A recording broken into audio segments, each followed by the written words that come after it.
Okay, we call the meeting to order at 9:09. In attendance, I think everybody is here.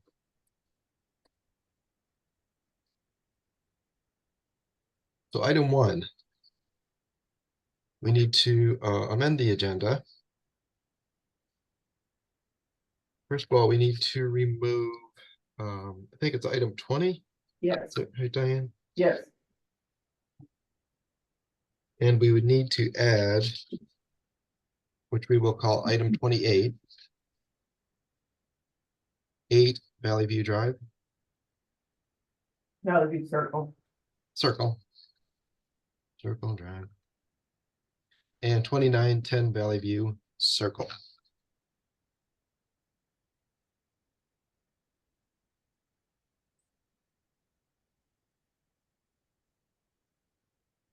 So can I get a motion to approve this amended agenda, please? I move to approve. All in favor? Aye. Opposed?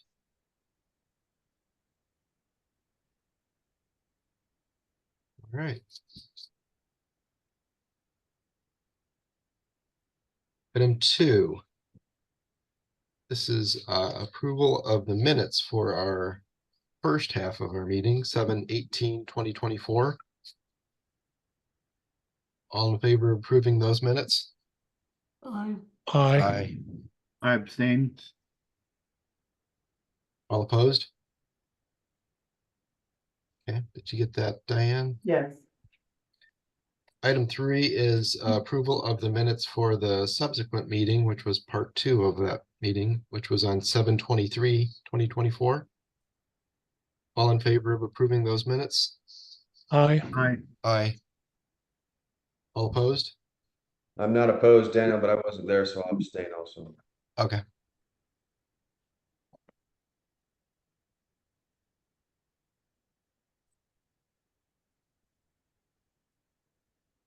Okay, well, let's move on to item 4. I believe Erin is here for this. Yes, can you hear me? I can hear you. Yeah, apparently there was a situation with our original ruling about the fence, and could you explain to us how you revised the situation, please? Yeah. After the approval for the fence, our neighbors let us know that they had changed their minds about their comfort with the fence we were going to build. So we listened to their concerns and are making an adjustment to try to be accommodating or neighborly. So the original approval was there was a 5-foot setback on all sides except for the north side, and that was because there's an existing water feature that would be bisected by a 5-foot setback. So the approval that we received was to just be 6 inches from the property line on that side. And what we're proposing now is to be, well, and the 6 inches came from this group saying, you know, we just want to make sure that we're back from the property line. Right. I didn't set the 6 inches. So what we're specifying now is to increase the setback to not be, to be between 18 inches and 3 feet, not just more than 6 inches. We're just specifying that we'll be a little bit, still not bisecting the water feature, but just a little bit further back from the property line. Basically, we're going to butt the fence up as close as possible to the patio and water feature, which was what we were thinking anyway, but we're just going to be extra careful to be close, as close to our side, or like away from the property line as possible. Okay. And So then the gate on the west side is going to move back about 10 feet because the neighbor had a strong preference for the corner of the fence to happen before a stump instead of after a stump. So we said that we could accommodate that and move the gate 10 feet towards the backyard, away from the front yard, just so we can make that corner behind that stump. Yeah, well, thank you for working with the neighbor. Yeah, we should have clarified that a little bit more when we approved it originally and maybe gotten a written approval because that was quite a variance.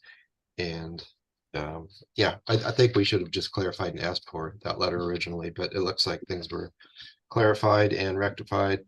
Does anybody else have any questions about this? Daniel, just a point of clarification on the submitted application. It looks like the neighbors have signed off on that. Is that the neighbor's signature on that? Those are the neighbor's signature, yes. All right, thank you. Appreciate you guys working with this. I'll move to accept these changes and approve it. May I have a question, please? Yes, John. And discussion. It appears that this needs a variance. Am I incorrect? So and maybe Diane can help. So this had a fence approval and a variance approval, and we did have the neighbor support, and everybody's on the same page that that support changed. It wasn't like we didn't fail to get those neighbors support from the beginning. It's just that they that something changed after the approval and for the fence and the variance was already complete. So they contacted the HOA and so did I. And Diane said that the best way to go forward was to just fill out this fence form and get their signature, and that the variance that we already had would just remain. Is that right, Diane? Yes. Yeah, And so we got a variance for the previous one, correct? Yes, and this variance is smaller, so. Yeah. Yeah. Great, Yeah, it thank you. says, yeah, there's a note inside the request that says see variance approval letter. Great, Are thank you you. satisfied, John? I had forgotten that. Okay. So the motion on the table is to approve. All in favor? Aye. Aye. Opposed? Okay, thank you so much for working with us. Thank you.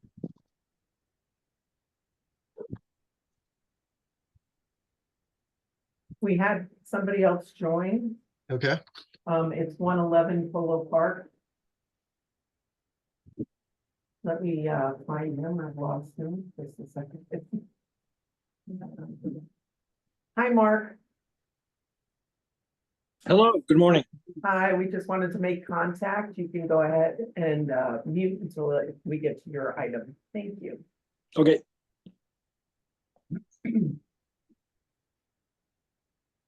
okay. Let's go to item 9, please. That is 68 Marigold. Landscape and Culvert.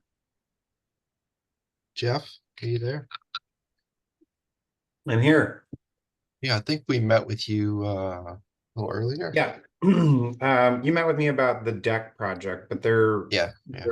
related. I mean, the main goal with all this is to clean up our curb appeal and make the front yard usable and presentable at the same time. So we're trying to kill lots of birds with one stone here. Yeah. If I could share screen, it'd be easier for me to talk to what we're thinking about instead of, or talk to a drawing or a picture. Can you share your screen? I'm gonna promote him temporarily to a Okay. panelist. We have pictures. If it's the pictures, we have the pictures that were sent with the packet. I have another one. I've been meeting with lots of contractors to figure out what they can do or what they can offer. But I also wanted to show you a picture of our neighbor's lot, like two houses down, so you can kind of get a better idea of what we're aiming for. Yeah, that would help. All right, for some reason, it is not allowing me to do that, so it says that you declined to be promoted to a panelist. Yeah, let's try it again. Oh, join as panelist. Yes. And then you should be able to share your screen. Yep. Okay. And share.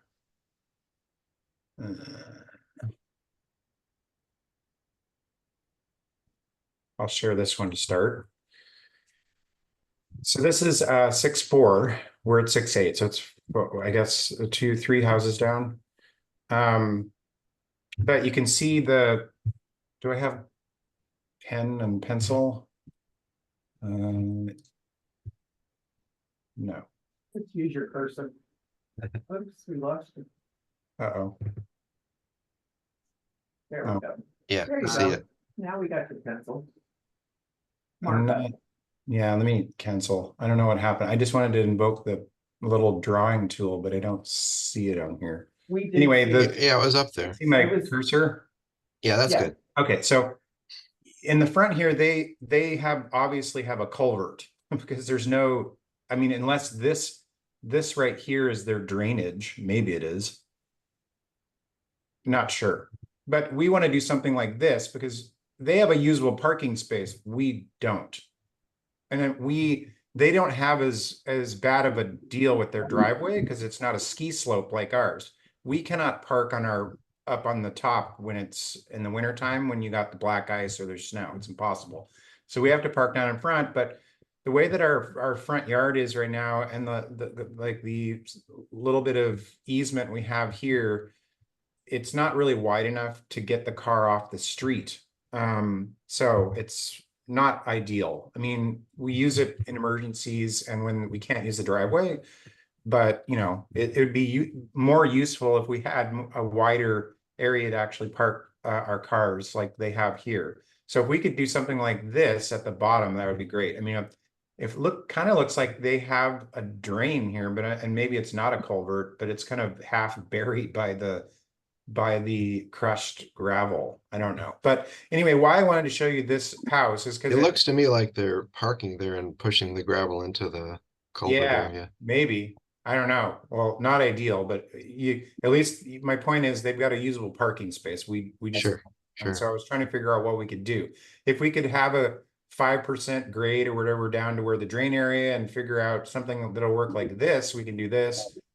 Yeah, if a culvert doesn't work because of the drainage requirements, you know, whatever, that's fine. We'll have to work around it. The other idea that we have that's not on the drawings that you have is, you know, from this parking area, whatever that looks like, we have some sort of stairs up here on this side next to the driveway or over here on the other side of the lot. Probably more ideal to put it over here because this would take us up to where the patio is, where the new deck is going, and we can go in the bottom entrance. But I really like their approach that they did. They've got a gentler slope, but what they did here is they did a step up here. They did a setback. They put in some nice, you know, decorative plants, and then they stepped it up again so that they have this flat area that's usable where they have like a little bit of grass. They've got some lawn chairs and some stuff. And this is kind of what my wife and I would love to do so that we can actually use the yard. I don't want a yard that is just like looks pretty and I have to maintain it all the time. I'd rather have something that had some minimal landscaping or xeriscaping, and then it had like an area where the kids can play, or we can, you know, use for other purposes. Right now, it's just you see in the like current state, it's just a mess. Like the contractor that built the house just, I mean, haphazardly placed things, dumped concrete blocks in there and buried them. I mean, it's a total disaster and it's an impossible front yard to maintain. Yeah, from what I recall, your design ideas are consistent with a lot of the neighbors on that road, Yeah. which I like. Yeah, we don't want to stand out like a sore thumb here. Mhm. And you know, I thought I'd show you this one because it's more or less theirs is again slightly different because we would probably need more rise in the step ups, like be up to the limits, right? We can only go up to 4 feet without involving some structural engineer. Right. But we'd have a similar type of layout where we'd have a usable parking area, step up, setback with landscaped with some xeriscaping or whatever you call this, plants, and then we step it up again to where we can level off the yard. I'm guessing we need to step up 6 feet, so it'd be 2 or 3 feet here, 4 feet here, and then you get to the base of that other wall, which is 4 feet. And I'd like to talk about that wall because it's something you noted as well when we were talking about the deck project. Well, since we had that conversation, it's bothered me quite a bit, and I'm kind of concerned about it. Because it's leaning forward. It hasn't Right. moved. That much I know, because our deck isn't cracking and the nothing is like moving from the house. So since we purchased the house, it hasn't moved at all, but that doesn't mean it won't, right? Yeah. So what I've been asking the contractors that have come in to bid on things is what they can do about that upper wall. So How high initially is I that was- wall? It's, yeah, that's the other thing too. I don't know why that was actually approved because it was, when I measure it, it's over 48 inches. Hmm. But the wall, so the wall itself consists of those ready blocks that are hideous in my opinion. There's 2 layers of those, and then the contractor put a 4-inch, looks like a 4-inch or 5-inch like concrete helmet on it, the whole thing. So that part actually puts it over 4 feet, because those blocks are 2 feet each. They're 2 by 2. Or 2 by, yeah, something like that. So what I was thinking was that whoever is doing the landscaping in the front yard, probably the first project that they work on, the front of the yard, the other stuff I think is pretty straightforward, like doing stepping and doing some landscaping and maybe integrating some steps or at least a gravel path or something by the side of the driveway, and then figuring out what we're going to do down where we can park the car. So that part is more straightforward. What isn't clear to me is what we can do with that upper retaining wall. But some of the ideas that the contractors have discussed is, well, you have 2 options. One, you can hide it, where we put another layer of something in front of it, probably more of these hex blocks. Although the hex blocks that most of the folks that have been out to the property recommend are ones you can actually fill with gravel, so it has weight. The ones that this contractor put at this house don't have that. They're like the ones you buy from Lowe's. So they're self-supporting, so they just use their own weight, and you can't add any more ballast to them, which is kind of silly. If they're a retaining wall, you'd think you would want more like structure to it or sustenance to it. Anyway, what they would do is one suggestion was, well, let's build another wall in front of it. We'll use these hex blocks. You can fill them with gravel, weight them, and they use something they mentioned something called a geogrid. I don't know what that is, but apparently that adds strength to the whole thing. So I could do something like that. One contractor actually recommended replacing the upper wall. They seem to think that they could do that without compromising the deck or the footings of the deck. Those weird square blocks that are at the feet of the deck footings, those are superficial. The caisson tubes or whatever you call them are inside those. They just, I guess, decided to kind of try to make them look pretty or something. I don't know what the goal was there, but they didn't even remove the cardboard around the The tubes. sonotubes? Yeah, Yeah, Jeff, they didn't even remove the can I ask cardboard a- around the sonotubes. So can I ask a basically clarifying question? all Can I that ask- decorative concrete's falling off now. Dan, are you trying to?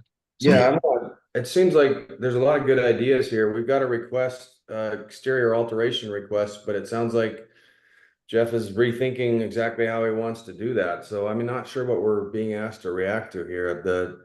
The design of the pictures that we have they look good. They look like a really good concept, but it sounds like you're still in the thinking stage and getting ideas from contractors on how to exactly construct the blocks and the tiers and the levels and all that. So I guess my question is, do we have anything to react to today, or are you just looking for a concept idea? I mean, on the drain thing too, I like the French drain looks like a neat idea, but probably, if we're going to do a French drain, we're going to want to, what's being French drained there, what's coming in off, is that tied into something? It doesn't look like there's any sort of engineering.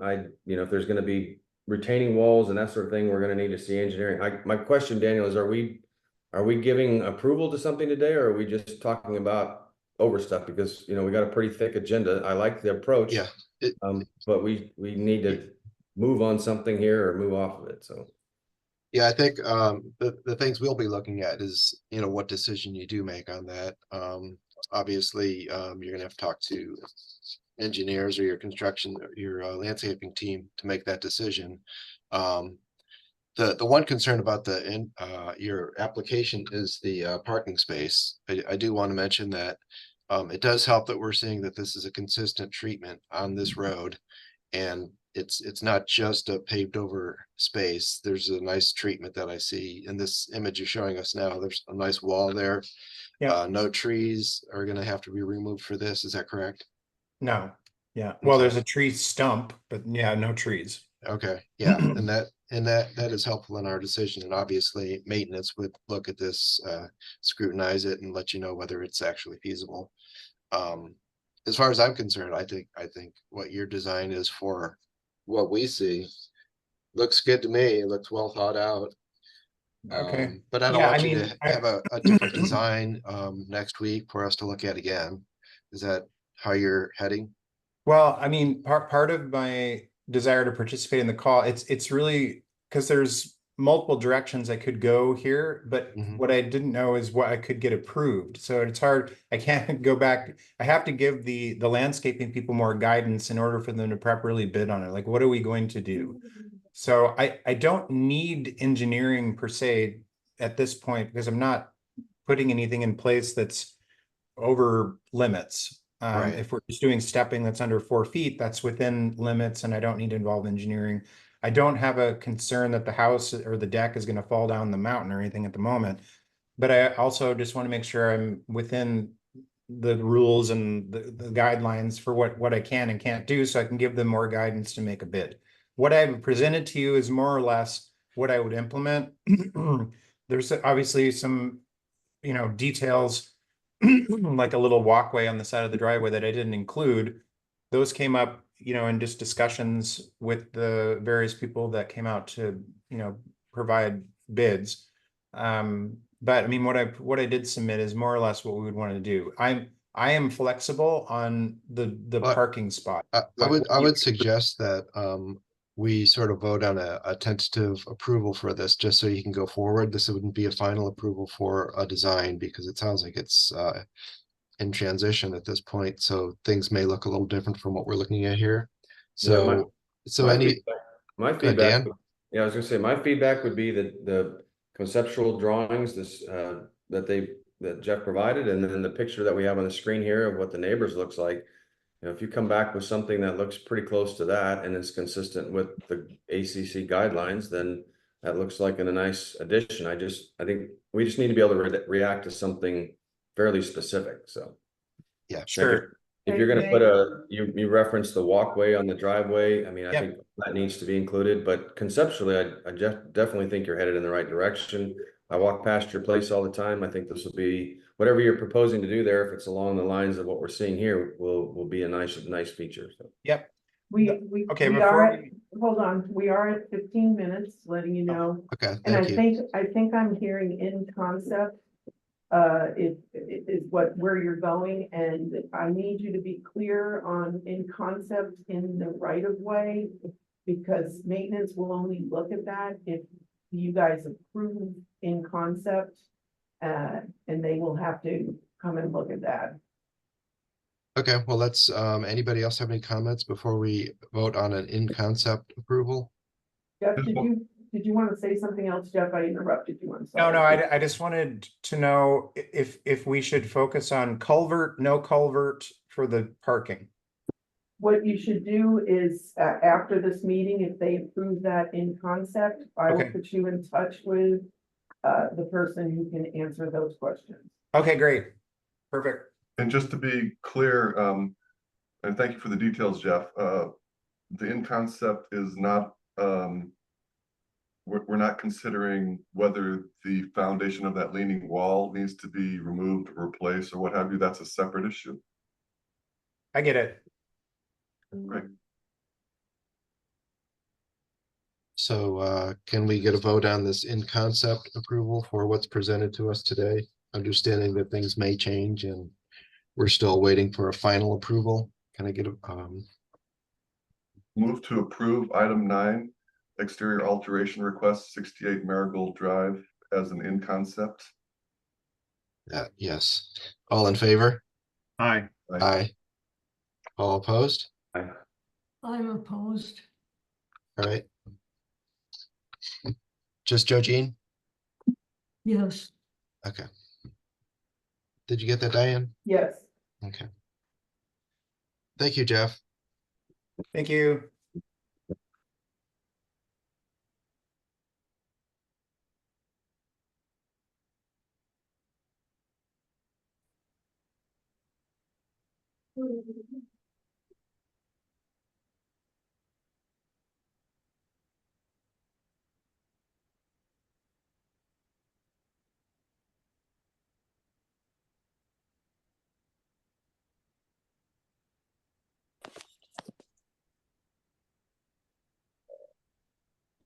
All right, let's move to item 24.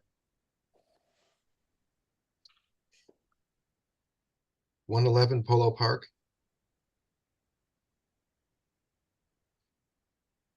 Is Mark there? Yes.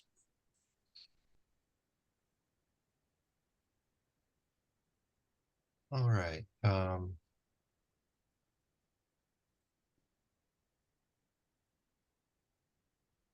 It looks to me like we spoke with you before or addressed this before. And we had some concerns about adding more parking. We wanted to make sure that this was something that that we could all agree on. And it looks like you gave us a compelling reason. We looked at that, but there were still some issues that we were looking for as far as the, let me look at that again. The excavation plan, the trees, the retaining wall design, the culvert pipe plans. Yeah, part of our what we consider a compelling reason would include, I guess, the complete story. You know, what are your plans? How, convince us beyond your compelling reason why we need parking here. As you probably heard from our previous application, we do look at what is consistent with the neighborhood, and you know, although there is some off-street parking near your house, I don't think there's anything on your side, and it does stand out a little bit. I think that's some of our concerns when we went and visited. Does anybody else have anything you want to add to this? We'll talk to you too, Mark. Is this parking space on your property? Well, we live at 113, but we own the lot at 111. Okay. I think if I remember right, when we went out and looked at this last month, and I think Mark's correctly asking is what he sent back is this a compelling enough reason? So I understand his not wanting to give us a whole bunch of additional information if we don't think the reason that he's given is compelling. So I think your point, Daniel, is a good one, is we evaluate these things holistically, but I think they're asking for a signal from us if the inability to get up the driveway is a compelling enough reason to spend the additional time and money to design a parking pad. So I think that was what we talked about the other day. Right, right. So, and I think at least my take was not having a 4-wheel drive is not a compelling reason. I mean, the parking pad itself might have a beautiful design to it, but for all the reasons that you outlined, does it fit with the neighborhood? Do we want to add additional off-street parking? Is not having a 4-wheel drive a compelling enough reason? Well, that's essentially our compelling reason, is that we have two vehicles, neither of which is 4-wheel drive. There are times during the winter when we have to chain them up, but that may or may not get you up that driveway. But we chose not to buy 4-wheel drives because our only need for it would be about 2 or 3 weeks out of the year. Well, I mean, you are asking for Sudden Valley to sort of give you a big chunk of land.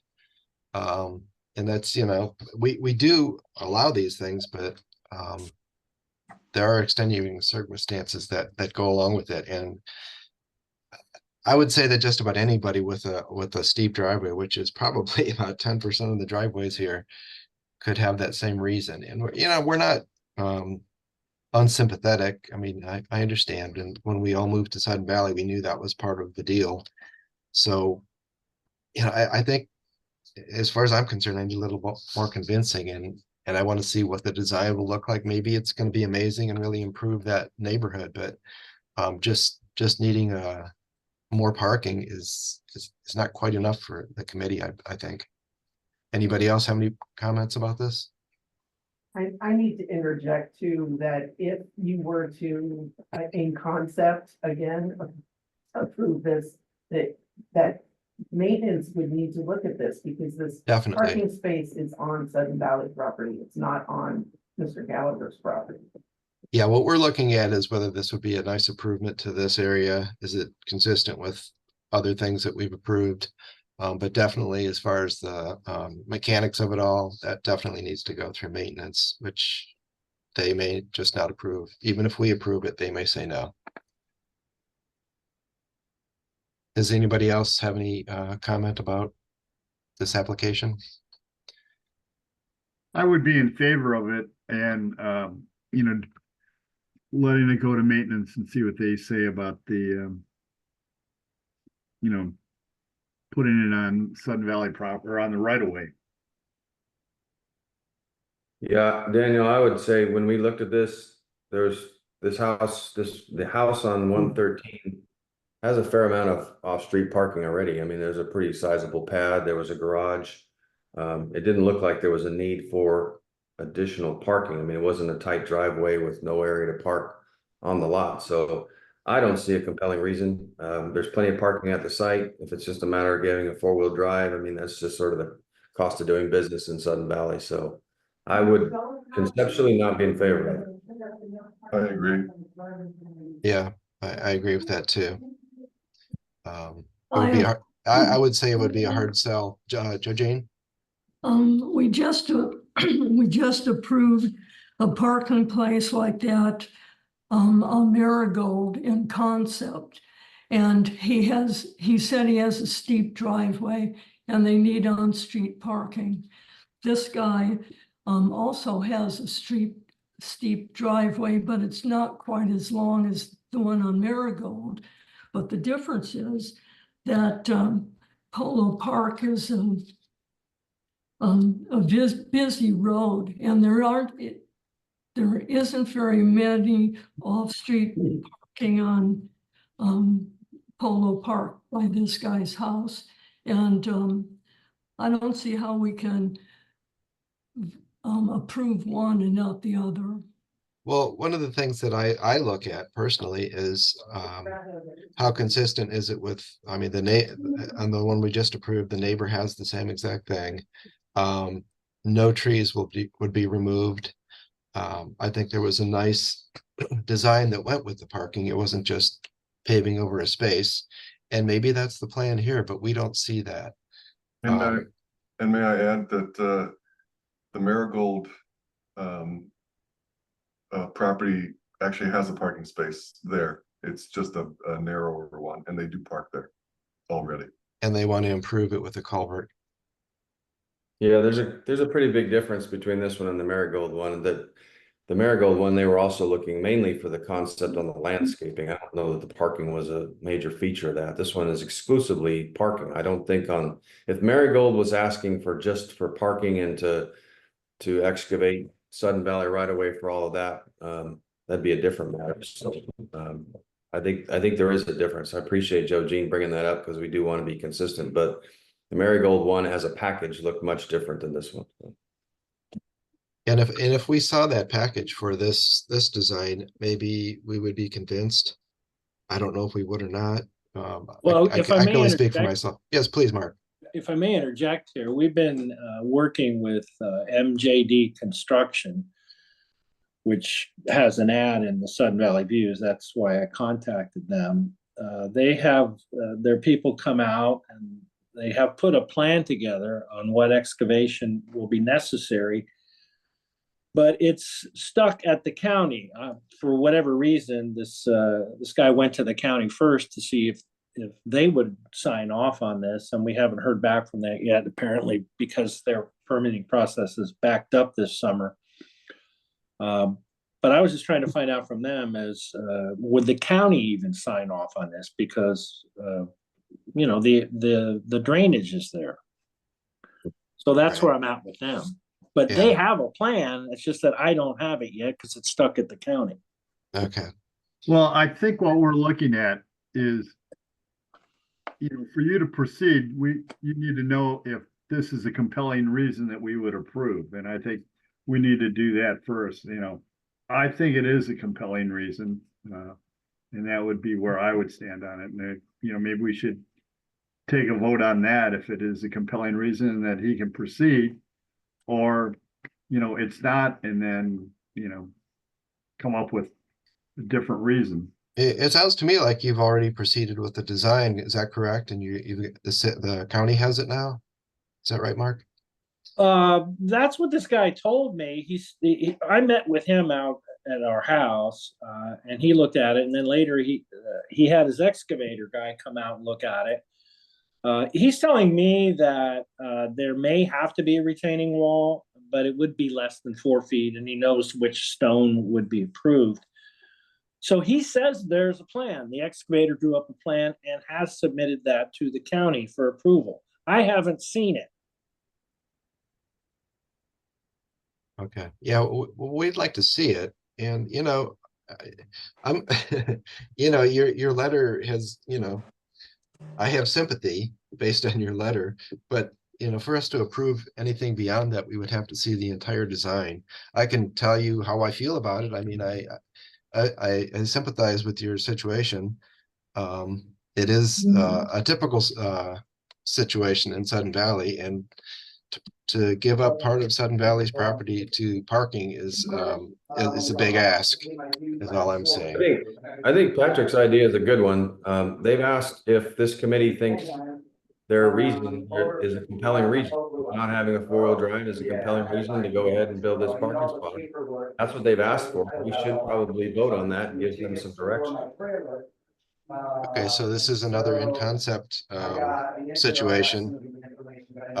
We're not voting on anything in particular, but I guess we'll give you a sense for how we feel about the idea of just putting a parking space on the street here. Well, I would make a motion to deny the request based on the fact only that the concept or the compelling reason of not having a 4-wheel drive doesn't rise to the level of constructing a parking spot at this location, given the look of the neighborhood in general. So that would be me. And this is not on the sign or anything like that. It's only on the concept. And he's allowed to proceed, is that correct? I am.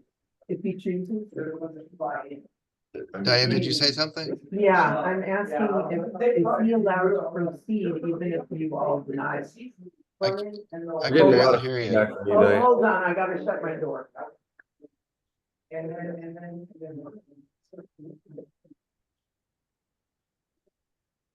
Okay, I'm just trying to be clear on That's better. even if you deny the in concept, if he wants to proceed and show you his plan, he still can do that even if you deny it. Is that correct? I would say that is correct. Dan, thank Okay, but you.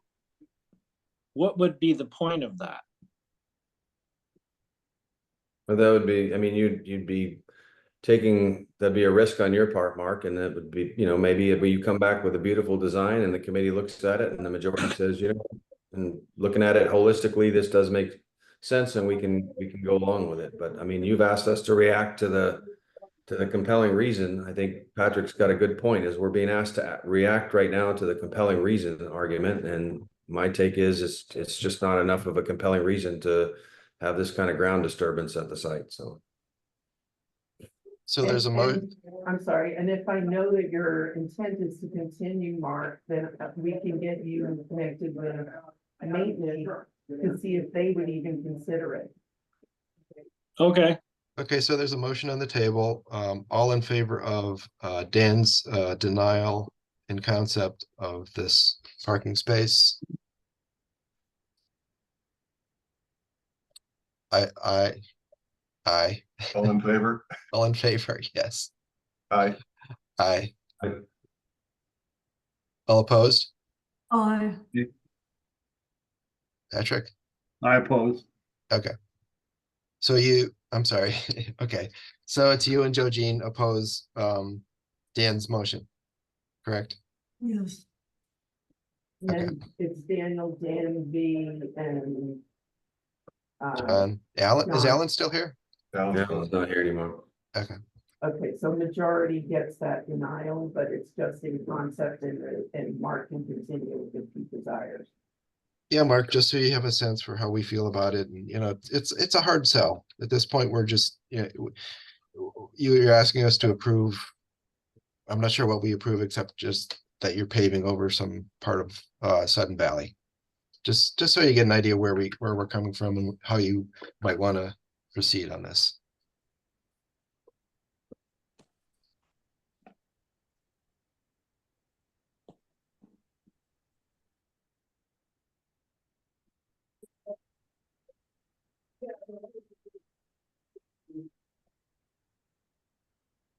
We've had Keith join us.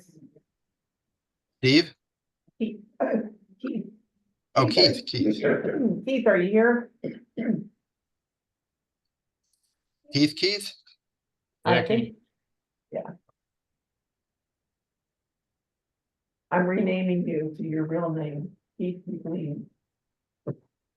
I assume you are here for 8 and 10? Yeah, that's correct. Have you guys discussed it yet? No. No, we're getting there. Diane, are there any other residents Yes. here? Yeah, 425 Sun Valley. And- Shanda. And 3-seater. Okay. Not the owner, but it's a neighbor. Okay, item 10. That's Shanda, right? Yes, I'm here. Hi, Shanda. Hello. I think we met with you a couple days ago. Yeah, you came by on Tuesday. Yeah.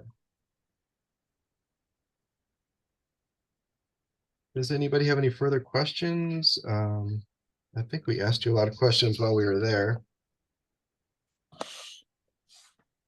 I don't, these look like nice changes. I agree. Can we get a motion, Dan? I'll make a motion to approve. All in favor? Aye. Aye. All opposed? Okay, Shanda, Oh, hey, look at that. That was easy. thanks for meeting with us the other day and coming to join us today. Yeah, talk about long driveways. Yeah, Yeah, you do a great job with your driveway, and it's a tricky one. It is, but we're pros. So anyway, well, thank you. It's okay for me to leave the meeting now then? yeah. Okay, perfect. Thank you so much. Is that it, Diane? No, item 21, we have a visitor. Okay, yeah. Item 21, 3-seater place, retaining wall and fire pit. We went and looked at this one as well. Yeah, we were questioning the setbacks and all, what all would be involved in the construction. The applicant isn't here, Diane, is that correct? No, Okay. Yeah, the one concern I had was that there is a tree that's near this wall that would need to be protected from any kind of construction. I'm not sure this wall would even impact it at all, but I would like to ensure that it doesn't, because it looks like a significant tree.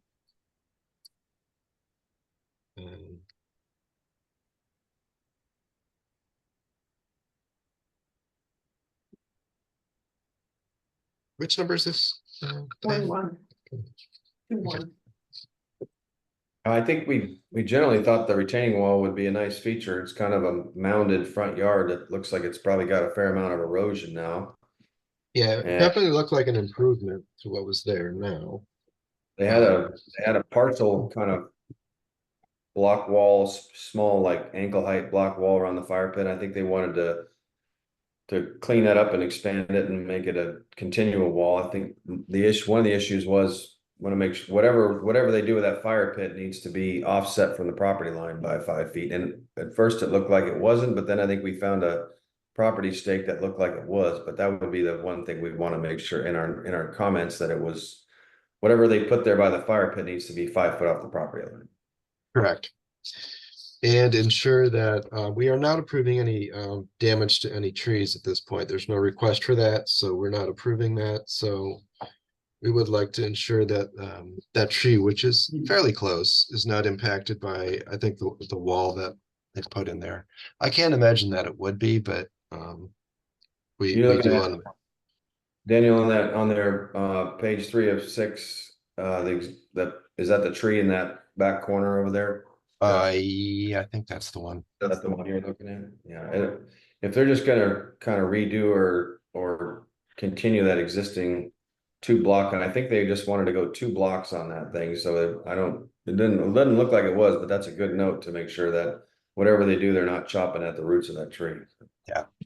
Yeah, I agree with you that it probably will not impact it, but that is something that we do want to clarify, and it does look like significant trees, so. Does the neighbor have comments? The No. neighbor does not have any way to talk to us except Okay. via chat. And let me see. I'm asking her via chat.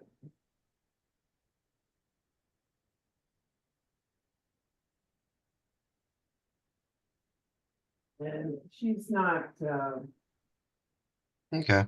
she's not a big, hold on, the phone's ringing, it could be her.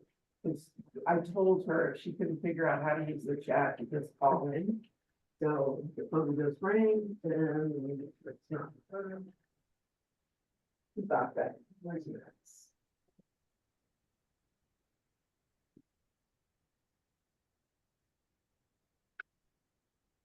Is that for me? Yeah, send it in. That is her, guys. Hold on, you get to hear a 2-way conversation here. Okay. I mean, a 1-way conversation. Hi, is this Nadine? Hi. Yep. Yep. Hold on, let me see if they can actually hear you, just a second. All right, go ahead and talk. Can you hear her? Go ahead. No, they can't hear you, so go ahead, start again, and I'll tell me 1 sentence at a time, and I'll just say it to them.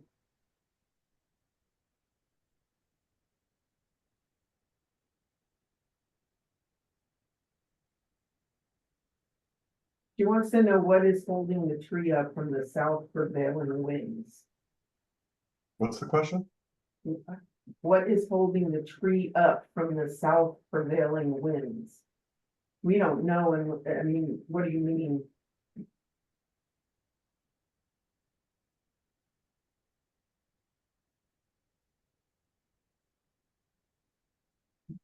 The area by the retaining wall in the fire pit, yes, go ahead. I have to do this one little bit at a time. Okay. It's bounded by the streets and 2 driveways. Okay.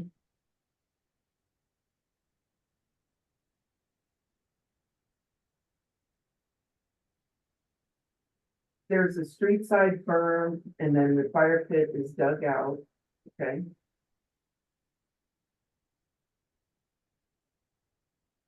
Concerned about the safety of the tree in the winter.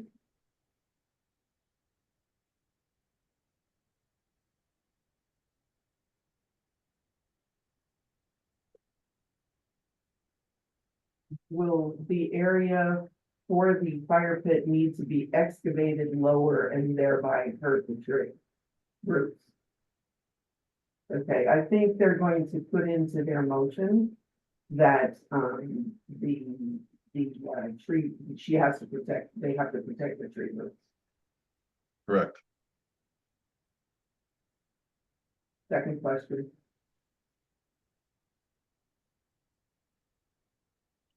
with a retaining wall being entered, where would the soil come from?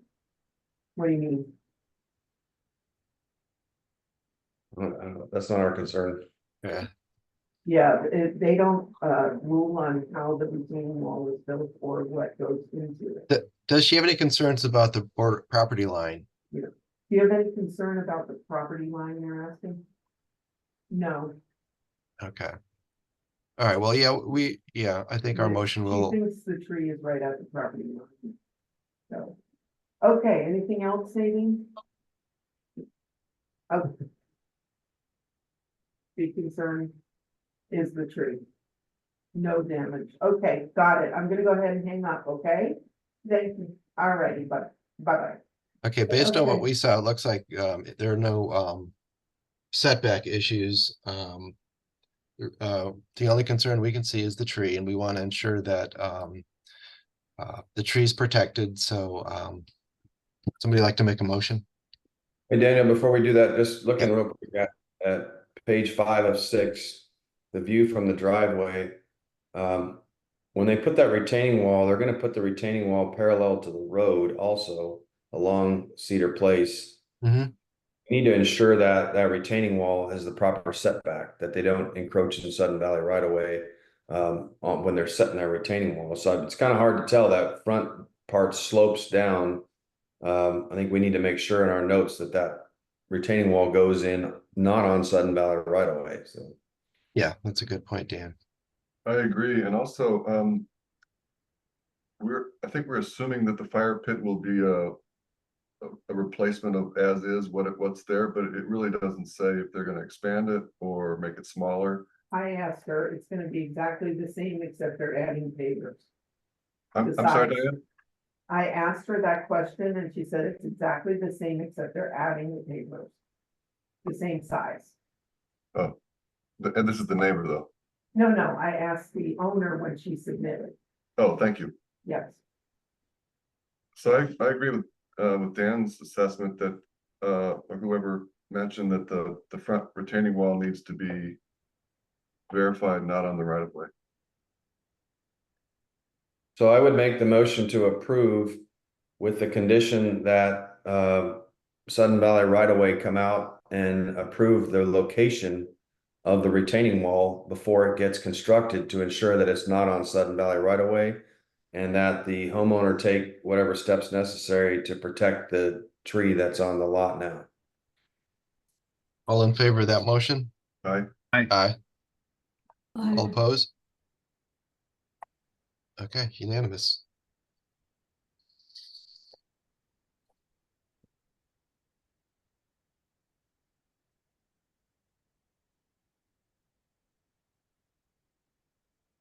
Okay, we have a private person here okay, for a builder, so 208 Boulevard.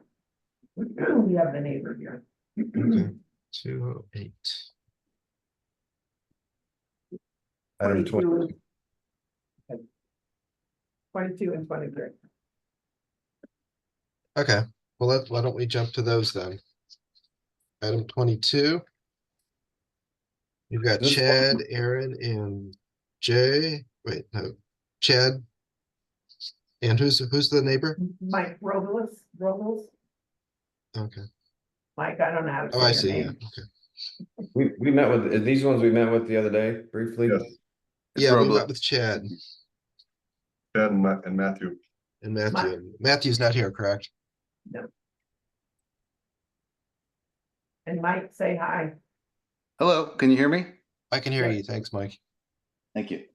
All right. Hello. item 22. How's that, Chad? Yeah, I'm here. Hey, Chad. All right. This was one we looked at last time and had concerns about the setbacks, the property coverage. There is a stream there, which fish bearing stream would require 100 feet. A regular stream would be 50 feet.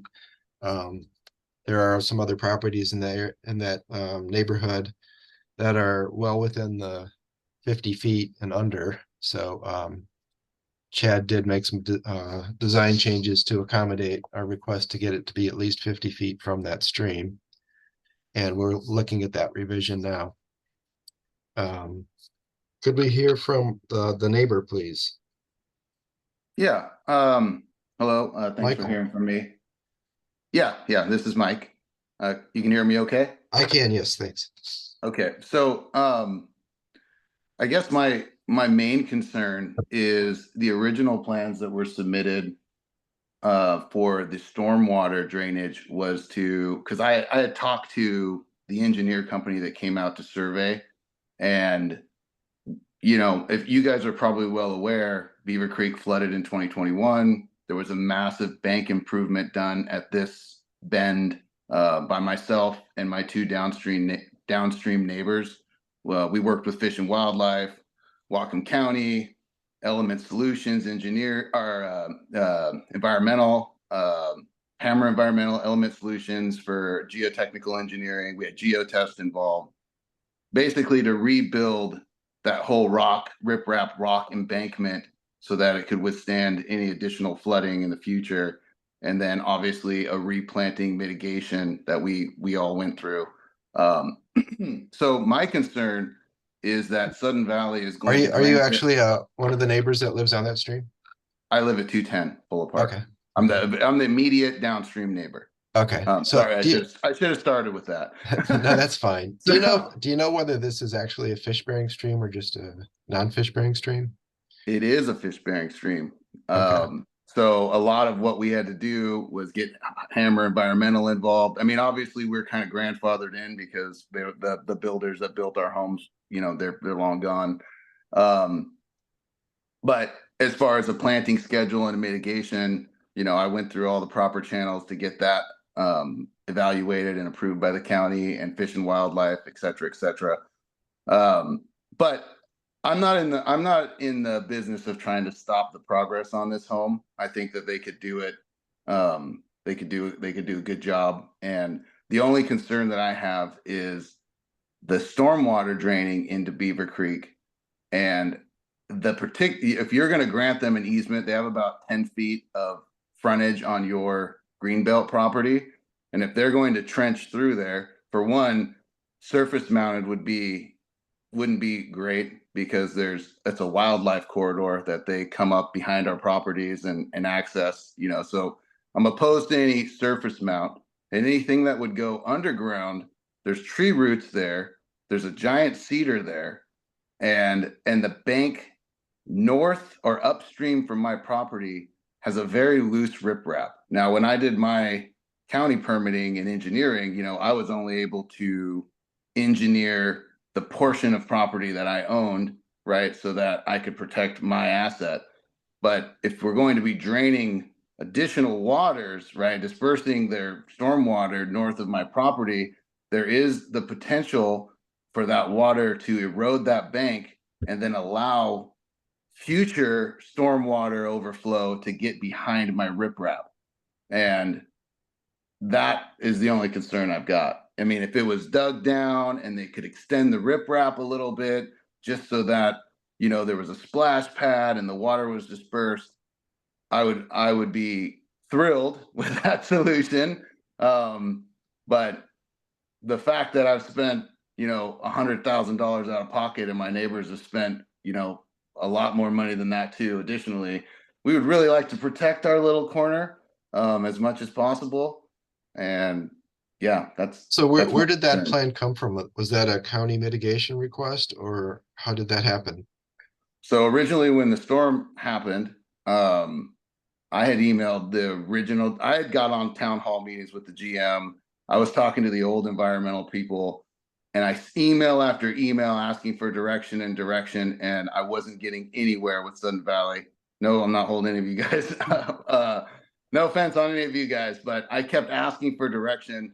Finally, I got a legal letter that said that surface waters were the common enemy, and that if I was to do anything, I needed to deal with the county and Fish and Wildlife. So I did. I engaged the county, got them out here, got a survey done, got Fish and Wildlife involved, came up with a whole plan for the rebuild, got it approved. And it's amazing. I have all the as-built information. Everything's been signed off, the permit's done, Fish and Wildlife is good. But, you know, because we went through all of this, I would really appreciate just the consideration if you guys are gonna allow them to have that. No, I can't run the storm to the other place. Have that easement. I'm in a meeting. Did Sorry. Sudden Valley approve an easement through their green space for this stormwater to the? I don't. That no, so I don't know that there is, but that's the only way that they could access the green belt is. Chad, can you help us with that? Is there? Yeah, what's the plan?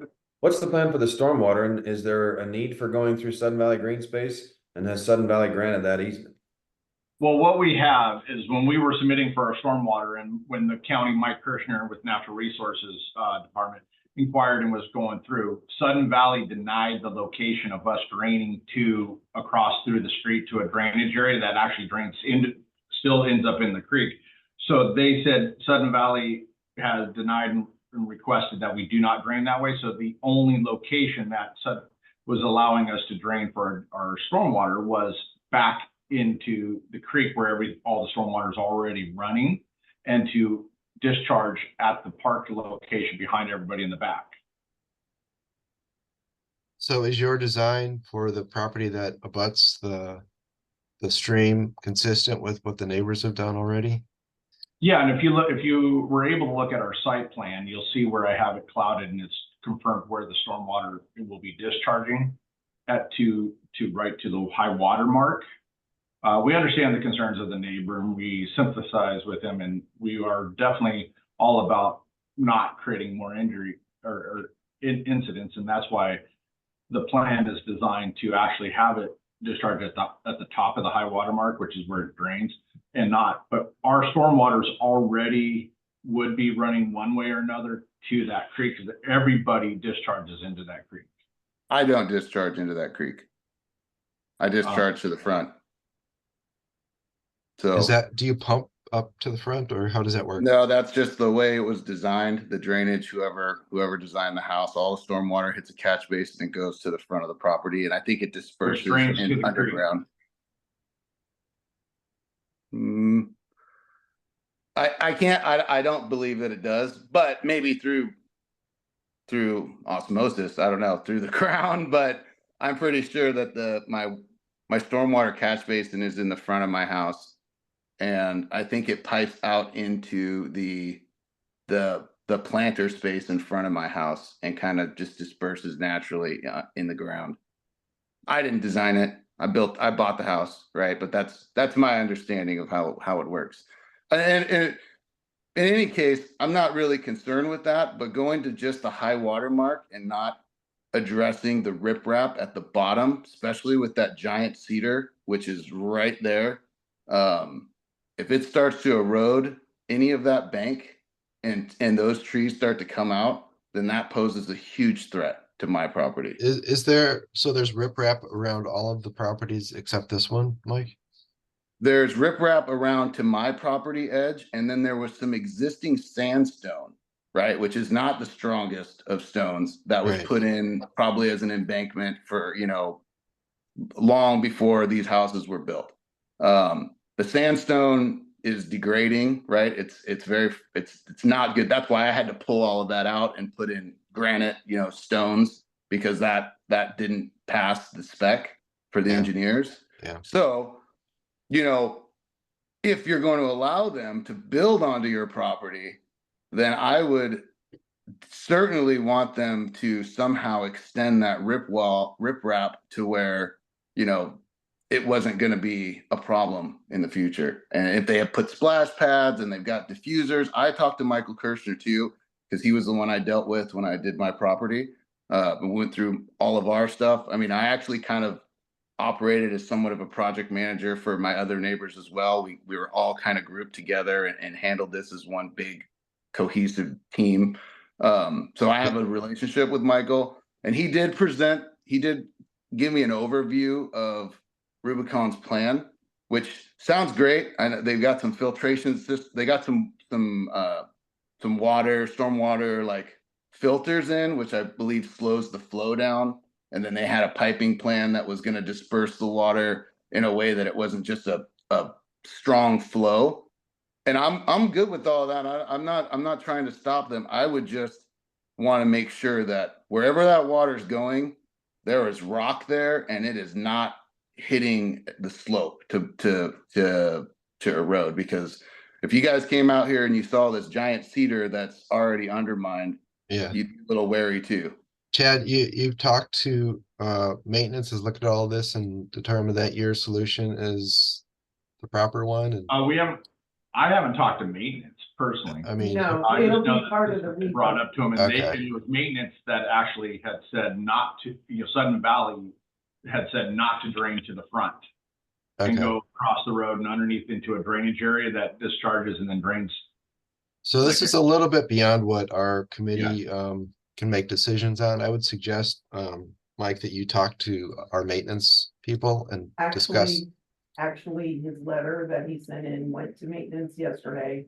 Okay, And maintenance will be speaking to Chad when they formulate the permit to build.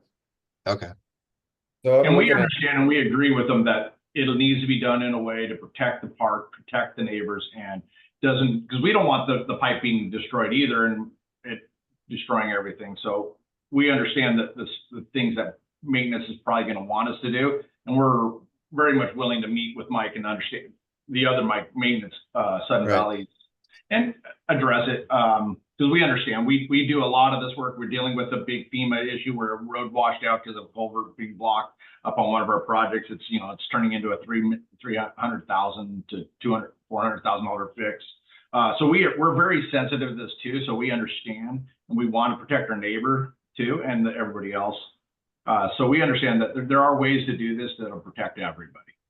okay. Yeah, that's goes a little bit beyond our scope, but Mike, thank you for bringing it to our committee. Our final decision doesn't determine what he has to do as far as that kind of mitigation goes. Daniel, I got some questions. When I'm looking at the map, and I'm looking at the drawings, it does look like the lot drains out to the back end into Sudden Valley right away. That must be Beaver. Is that Beaver? I think I'm assuming that's Beaver Creek back there. There's a lot of questions here about do they still need to get right away from Sudden Valley to continue? I mean, are they just going to drain to the edge of the property? It shows on the plans, it shows a park, which is the Sudden Valley green space, and then a dashed line. Is that a pipeline going across? I mean, I don't know that we should be approving. That would be a solid pipe to discharge to the lowest portion of it. And that we already knew that we would have to be working with Sudden Valley on how that's going to be constructed and installed. Right, but we're in this whole other issue of whether Sudden Valley gives right away through its green space for stormwater. So I think to be consistent, Daniel, we got to look at, we're going to have the 8 and 10 Valley View Circle conversation in a minute, and that's what that was all about. Yeah. We didn't approve, we didn't go forward in approving that without getting that issue resolved or at least addressing this. I'm not comfortable going forward and having this stormwater. Well, Sudden Valley is the one that told us not to go where we are and to go this way. So, well, be that as it may, I mean, right now the stormwater gets to the edge of the property, and then there's a plan for it, but there's not approval for it. And then we have these issues. That's part of We have these issues that the neighbor is raising on the integrity of the banks and so forth that they brought up. I don't know. It just seems like we ought to take another look at this and. Well, here's the situation for you guys and stuff. We understand what your concerns are. We already know we'll have to work with Sudden Valley directly, which is how we have to do with everything, even into a culvert in the front. The REPA is all a process dealing with them. For us, I thought our scenario is to make sure we meet everything else. We meet the designs, the requirements, the setbacks, the looks, the colors. And then if Sudden Valley itself wants a redesign, then that's something separate outside of us. Yeah, That's what like I said, the letter went to Mike and to Joanne yesterday from the neighbor, and they are aware that they directed them to do this. And how it's done will be determined by maintenance, when, after you all approve the architectural designs, they will ensure that this is done, properly. Yeah, I think consistent with our approach with parking spaces, just because we've approved it doesn't mean the whole design is approved. It's just our aspect of it. That's how I understand it, Dan. Yeah, I get that. I mean, I'm just, the neighbors raised some issues here as to how this, the approval of the construction of this home and the related stormwater design, how that might affect the significant investment that they've made in the area to protect Yeah. the other home. So I Yeah, don't and I think. think it's great that he's got a letter to maintenance, and I hope maintenance takes it seriously. I have no reason to doubt that they will. But I think that goes beyond what we can rule on. Does that make sense to you, Dan? Yeah, I understand that right away is not our deal, but I'm also, I don't know, it's a bit of a chicken and egg thing. Like, do we wait for right away to say, yes, everything's copacetic, and then we can approve a build? I'm not comfortable approving permits to build if there's still unresolved issues out there related to right away and impact to neighbors. I mean, I thought. Yeah, I feel part the of what same way. I mean, our the final design may impact some things that we do need to look at. It's not a perfect system, but somebody has to make a ruling. And I feel comfortable that we would decide on this first and trust them to make the right decisions as to the maintenance issues side of it. And if something does change to the construction that we need to review, it would have to come before us again. Construction change request. Construction changes. Yep. And then we're at 18 minutes. So any So- other questions beyond what? I'm We sorry, would who? have to approve this and then it would go to maintenance for the final decision on things. Maintenance won't do anything until we approve their plan. Is that correct? Yeah. But if there are any significant changes that we should be concerned with, that will come back to us again. Well, the only way I get comfortable with it is if there's some direction and emotion that the plan for stormwater drainage includes making sure that it's consistent with the work that the neighbors have done to protect the stream there, and something to that effect. I'm sensitive to the concerns that Mike Robles raised on the work that they've done, and then someone just comes along, plants a new house there and interrupts all that. So I think that's great, Dan. I would like to include that in the motion, but I want to find out if there are any other issues with the rest of the design. Anybody else have comments about that? I just want to mention, I don't think it's been mentioned yet in this meeting, that Rubicon has addressed our concern about the rear patio coverage. So they've reduced that, and then also the footprint, the overhangs and so forth. So I just want to mention that they have so far compromised and provided us with new information along those lines. That's all. Yeah.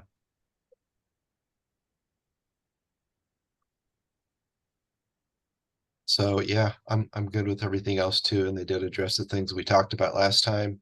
Dan, would you please make a motion based on that concern that you and I think we all have? The president sat us down on a regular basis over the course. I don't know what that was. I'll let someone else make the motion. I'm not going to make the motion on this one. Okay, well, I mean, you articulated it pretty well. Yeah. Okay, I'll make a motion to approve this, conditioned on review by Sudden Valley right away, to ensure that the stormwater design has the requisite permitting from Southern Valley to cross Sudden Valley green space, and includes a review by Sudden Valley right away that the stormwater drainage is consistent with the work that the neighbors have done in the area, and has essentially the sign off of the neighborhood or the work that's been done that is consistent with that. So in other words, if there's additional work to be done on this lot to make it consistent, then that's going to be up to this homeowner or this developer to do that work. So Did you get all that, Diane? Yes. Thank you, Dan. That was stated perfectly. All All in favor of Dan's motion? Aye. Right. Aye. All opposed? Okay, Thank you, guys. You have a good day. yeah, thanks a Yep. lot. Wait, what Yeah. about 23? And Thank you. according to the Do we need- notes, Do we need Uh, that? I'm sorry, Do we need Yes, that? It's a Please get variance. me a vote on that. Oh, it's 22 and 23. There's the variance on the setback. I'll let someone. Because, Well, according because to Joel's notes, because they reduced the property coverage in the open space, no variance is required. right, This is No, a it's the different, variance. this is a different variance, people. It's the variance on the fish bearing stream issue. all It's right, supposed to 'cause- be 100. okay, Oh, is that right? all right, Okay. yeah. Well, we got some nuance, so I'll have to come down and fix that up for you. All right, I make a motion to approve the variance based on his I need to, yeah. I'll do design that. change. Yeah. All in favor? Aye. Aye. Aye. All opposed? Okay, Thank you. thanks for calling that out, Diane.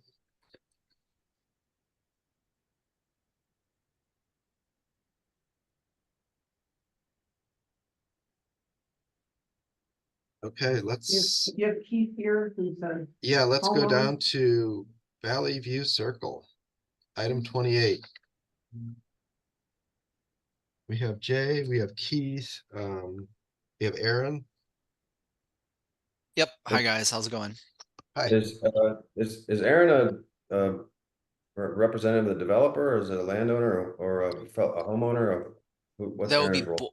that'd be both, Dan. Aaron is the PE, the engineer of record for stormwater on this project, but also my business partner in Sovereign Homes. So both.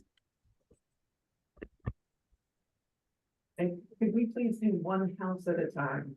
Yes, yes. Well, let's start with item 28, which is 8 Valley View Circle. Great. So I know this is we've revisited this a couple times. Just to refresh everybody, last time we met, the discussion was largely based around you guys were good with all of the revisions you had requested on our initial meeting. And the only thing we left unresolved was the issue of stormwater. It's been clear the ACC is hesitant to approve pumping up. We've been through that. The reason why I'm here today is I have good news. I think this should be relatively simple. As you know, stormwater for both 8 and 10 are going to be, it was proposed to cross SVCA parkland. We had approval for the sewer to cross that parkland. Initially, there was a motion brought before the board to allow stormwater in that same trench. We're here today because there's a new development. The board is going to be voting on that in 1 week's time. Aaron and I are here to request conditional approval based on the outcome of that meeting. Keith, do you have any input here? What was that, Daniel? I'm sorry. I was asking if Keith had any input on this. Oh, I'm sorry, I didn't hear you, Daniel. Yeah, that is, what he said is correct. So, what we're proposing right now is that we do let stormwater gravity feed. Okay. For these 2 lots only. Keith, when you say we, who is that? Is that Sudden Valley or is that the homeowner? I mean, Yeah, that was based on our, Dan, you were part of that meeting, our meeting we had there, when we left there. And then I've had subsequent, follow-up conversations with Joanne, and we're kind of following that direction that we're proposing. It'll come before the board that we propose that we allow the stormwater to gravity feed from 8 and 10. And if for some reason the board does not approve it, then they will pump up. So they have a plan in both, they will pump in either, they will do either direction. and the board will decide which way. So the stormwater thing is resolved. Well, I wouldn't consider it resolved. I mean, to me, the only option here on this stormwater is to go downhill. And if our conditional approval is to say yes, depending on what the Sudden Valley Board does on the right of way, and then if they don't approve the right of way, it goes up. I'm not gonna sign my name on an approval of stormwater going up on this one, so. I don't know. So I the feel like plan, the plan on that would be, if that's the case, then you would make your motion. I'm just suggesting here that the motion would be suggested if the board would not approve it to be gravity and wanted it pumped up, that they would make the improvements to the ditch across the street in front of 8 and 10 to be engineered correctly to accept that additional water flow. Yeah, I went and looked at this, Keith, and it's not gonna be enough to just do 8 and 10. I mean, that's improving the ditch in front of your house to take the additional water is great. It'll move it off your house. I tracked that ditch. It goes all the way down Valley View, and then it turns right and drains down further down that road. It eventually spills into a creek and ends up right by a cistern by AM Beach where it gets pumped into the stormwater system. So improving it just in front of 8 and 10 Valley View isn't going to cut it. And if they were to go uphill, so. I mean, you're adding, if you're going to go uphill, which I don't think is a good idea, you're adding significant volume to a ditch that's got to go a long ways in front of other people's property as it goes. So I don't know how we tackle this one. But Yeah, I'm not sure that's something, the only way I could see that we would tackle that is, I think that the parking area and the, what would happen to that ditch across the street would look very different if he had to pump uphill. And I think we could make a ruling on that and what that would look like. But as far as the maintenance of this and the culverts and all that, I'm not sure there's much we can say about it. So also on that, Daniel, to further on that, I'm also going to recommend, just as a homeowner and due to the location of the build and the street and his driveway orientation and things like that, that his temporary construction parking across the street actually be made permanent. So there would be permanent parking for deliveries or whatnot, because you guys have all been up here, the street, you can't just stop and get out and go make a delivery. There's no room to get by. So it would theoretically close the road every time someone stopped over there.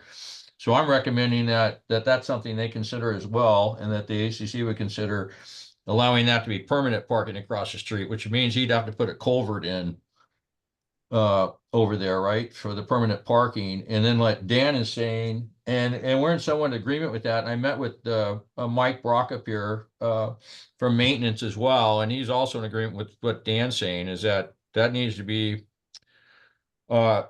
corrected all the way from 8 and 10 all the way down to the existing culvert that's across the street now, that he would connect into that at some point to make the entire improvement across there.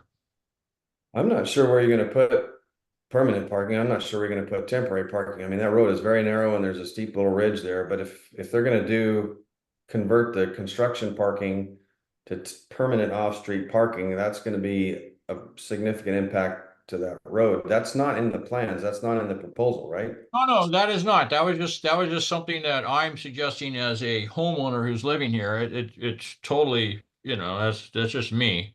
Like as a homeowner, just saying it'd be great if they would think about that and have parking, off-site parking, because like I said, like you just mentioned, that site is in particular, it's a very weird location. It's steep on one side. There's narrow street. I'm concerned about staging of construction equipment and materials already as it is. And then that was something he was going to bring forth today too, was a staging plan. And of course, then permanent parking. I'm concerned about that, of course, Well, that kind of takes us back to our item 24, where they were asking for a parking pad on a street that didn't have any sort of parking already. So this is sort of introducing a new thing to this street, which is, it's a big change. And that's something that we need to consider. Well, and don't forget, I assume guys, this will be a bigger space than what they were requesting on item 24. Yeah, well, Jay? don't forget, guys, we've also got parking in the right of way directly in front of our house, because we do have a pedestrian bridge that crosses over as our main entrance. That's noted on our site plan. Yeah, good point, Jay. I forgot about that. Yeah, you do have that site. That good. Yeah, Thank you. so we do have parking. We've got temporary construction parking across the street as mentioned, which, we do whatever we need to do over there, but that's temporary because we're gonna need to be able to park vehicles over there until, we can get the excavation and the grading done. So yeah, I don't want you guys to think that that's the only option for anybody to, deliveries, etc. So Yeah, and good point, Jay. I forgot about that parking there right in front. So that satisfied my concern. Great. What I was concerned about was just that, getting deliveries and whatnot. You do have a place there where someone could pull out and get deliveries and stuff like that. Because I know it's an issue now when like 16 gets a delivery, you can't get around. You just have to sit there and wait until they're done delivering, or stuff like that. So I appreciate that you have parking area for that. So just to be clear, you're requesting temporary parking across the street, and you will have your own parking on your side of the street. That's correct. With a retaining wall that would be not within the right of way, correct? That's correct, and that's all reflected on our most recent site plan. Okay. Going back to the stormwater and the sewer drainage, and focused only on gravity draining that's off the site, not trying to pump it back up. That's going to cross Sudden Valley green space, provided the board approves it next week. And then it goes into a 3-foot existing utility easement on the edge of the property there. What's the process for working with the existing landowner? Because I went out there and crawled through that area, and if I understand the 2 lots that it's going to split there, one of them's got pretty extensive landscaping and some pavers and stuff there. Has anybody approached that landowner and said, hey, we're going to have a 3-foot trench through this property here. We're going to be trenching through your property in the next several weeks or months. What's the process for that, Daniel? Do we just leave that up to the builder, or does that Sudden Valley right away knock on the door? Who goes and tells the landowner there that, oh, by the way, you got pavers over top this easement and we're getting ready to bust them up? Yeah, they better come with donuts. Yeah, so my impression is that would be on us as the builder and the owner of this stormwater, that we would need to approach them, as good neighbors, to make sure, permission to use the easement. The easement is there for this purpose. I just want to make sure everybody understands that. But we will be approaching, upon, SVCA approval for this, once that's finalized. Yeah, that my understanding is that's on us to contact them, and I'm sitting on their contact information right here as well. Cart before the horse, we haven't reached out to them yet, but the understanding has been all along that that is something we will need to do. What's the conditions on those easements? Does it say Well, that's a great point. If you want to look at it, it's actually noted. We've got it copied out of the original plat that was the original dedication for the plat of Sudden Valley, and it's very explicit. It's very unambiguous, and you can read it there. It says, note per the dedication for Sudden Valley Division 7. It's right on the center top of yeah, I see that. Yeah, page 7, I think is what it is. At any rate, it's pretty unambiguous that the reality is we don't need to ask that homeowner, but we're going to anyways. But that's a utility easement that is dedicated for this purpose. So yeah, to your very specific question, Dan, we will be approaching these homeowners because we want to be good neighbors, and we're responsible developers. And we will go above and beyond and out of our way to work with them to make sure this is a net improvement for them as well. If anything does get disturbed, we're of course going to fix it and make it better. And also, it does not necessarily require a 3-foot deep trench for the storm pipe to go down this easement. It's very common in situations like this that a pipe is run and staked into the hill, but run along the top of the ground and lightly covered with with bark mulch or, disguised, but it does not have to be a deep cut.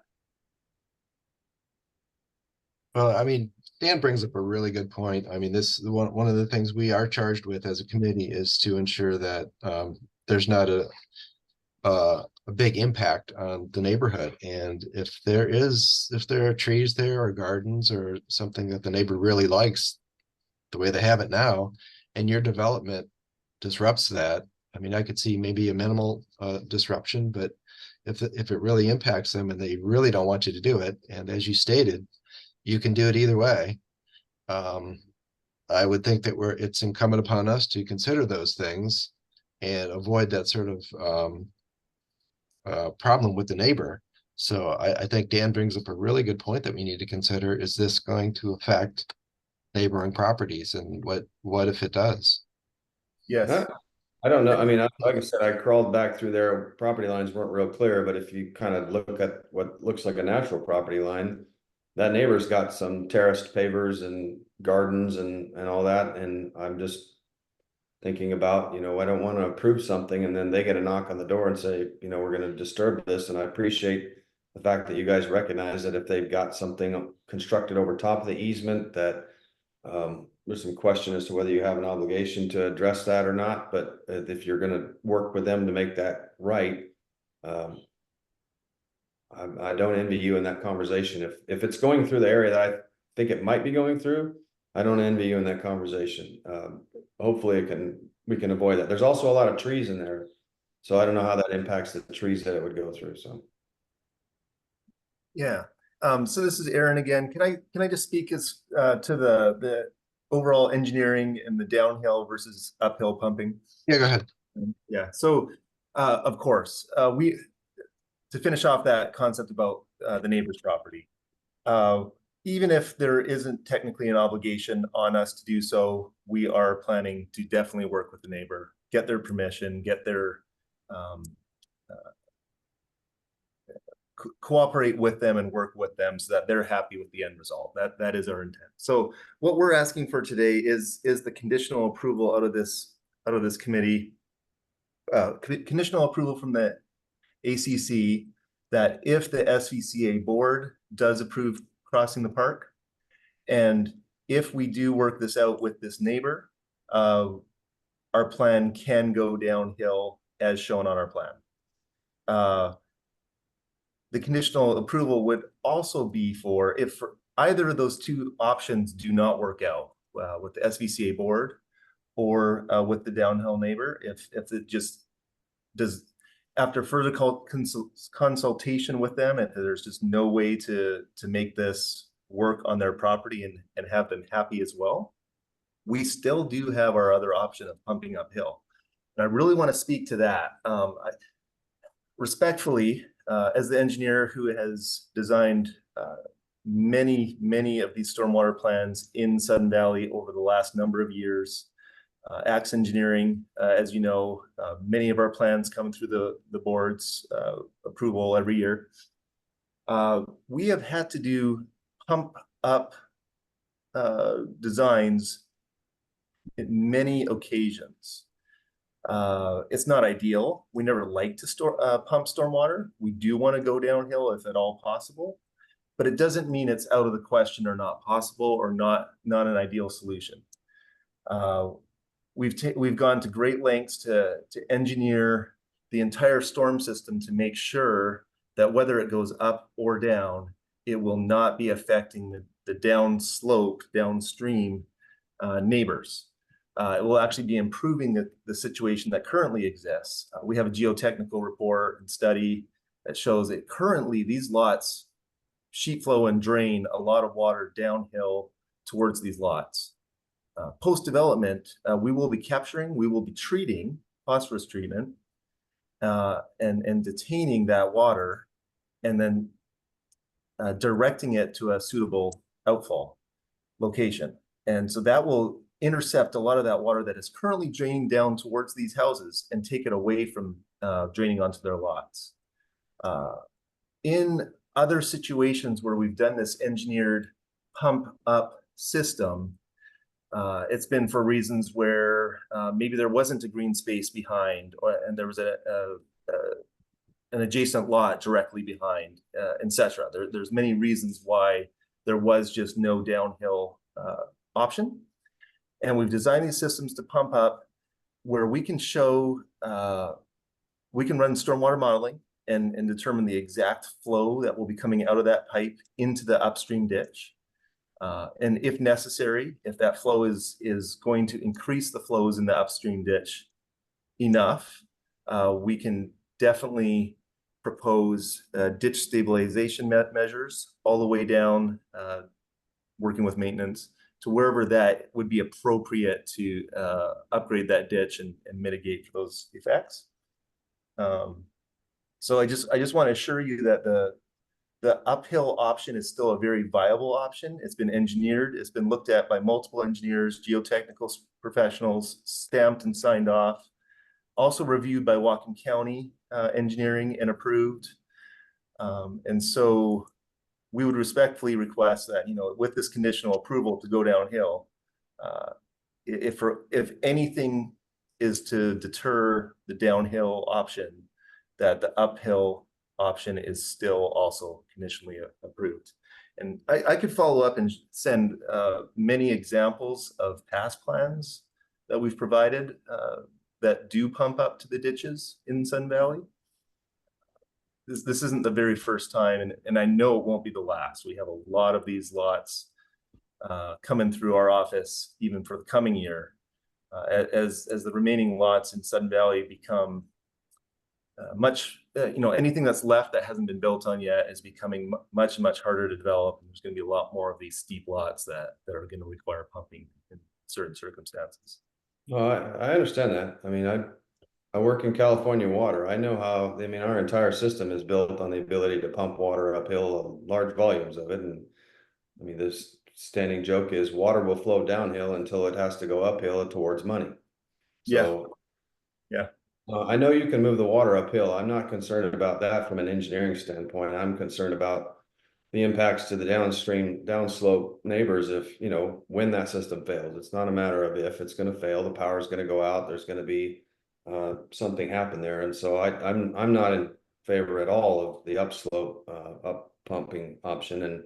And I understand that there's existing runoff from these hills now that ends up downslope. I'm also going to say there's nothing about this construction that's improving the natural condition. I'm not in favor of these buildings, but I mean, if you meet the requirements, then you should be allowed to build. But Daniel, I'll make a motion that we approve this conditional upon Sun Valley Board giving right of way through the green space only, and that we only approve the gravity flow downhill. I will draw that because everybody has not had a chance to make comments, but that would be my thought, is that if we approve this conditionally, it's only for the gravity flow of the stormwater.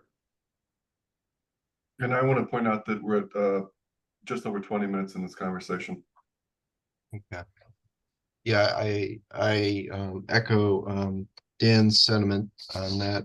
Also, I would like to include that the neighbors should not be unduly impacted by this design, and that they're happy at the end of the day too when these houses are built. So to be clear, we're talking about item 28, 8 Valley View. Item, I believe it's item 29 for 10 Valley View. Yeah. That's the one that's requesting temporary parking. And so these are two different things that we're talking about. So right now we're on 28, correct? That is correct. So both of them will have temporary parking. Yeah. Yeah. Yeah. I don't see it for the 8 Valley View, but maybe I'm missing it. Just to chime in here, the temporary there's a letter that's included, John. And it was actually added to the plans at the request of maintenance review. So our initial submittal did not show that temporary parking. Maintenance asked that we add that to the plans so that we do not impact traffic on the road during construction. And that's why it's been added, and it's now shown on the plan for both. I sure would like to see that plan. It's on page 7. Pardon me? On page 7, it shows a temporary parking plan. Page 7, item 28. On the site plan. Oh, you're right. I'm sorry, dude. That's 10, John. I'm looking at 10 site plan. Temporary parking. It doesn't give dimensions there. I'm looking at page 7, item 28. Yeah. The Doesn't give temporary dimensions there. parking, And my concern is that, having visited there, the opposite side of the road there where they're considering this temporary parking, it basically starts going straight up about 4 feet into it. So I'm not sure how they're going to get a 10 or 12-foot wide vehicle to park there without excavating and putting retaining walls and so forth. I don't see that as a part of the plan, or am I missing something? No, I did visit the site as well, as we put together this plan. And we measured, and we actually, we had our vehicle there with us, obviously, to get there. It is possible to temporarily fill in that ditch and park just off the shoulder of the road into the ditch, without cutting or impacting the slope, then that starts sloping uphill. So it's kind of like about half the vehicles on that culvert that's being filled in, and the other half of the vehicle is still in the roadway. It sounds like that's the only possibility. Yeah, it is possible to have the vehicle completely pulled off the road. We tried that out ourselves just to ensure that before we submitted this plan. I don't see how that's physically possible, but that's just my opinion. I know. I was there with the vehicle, so I was able to see how that was possible firsthand. Right, we've been there twice at least.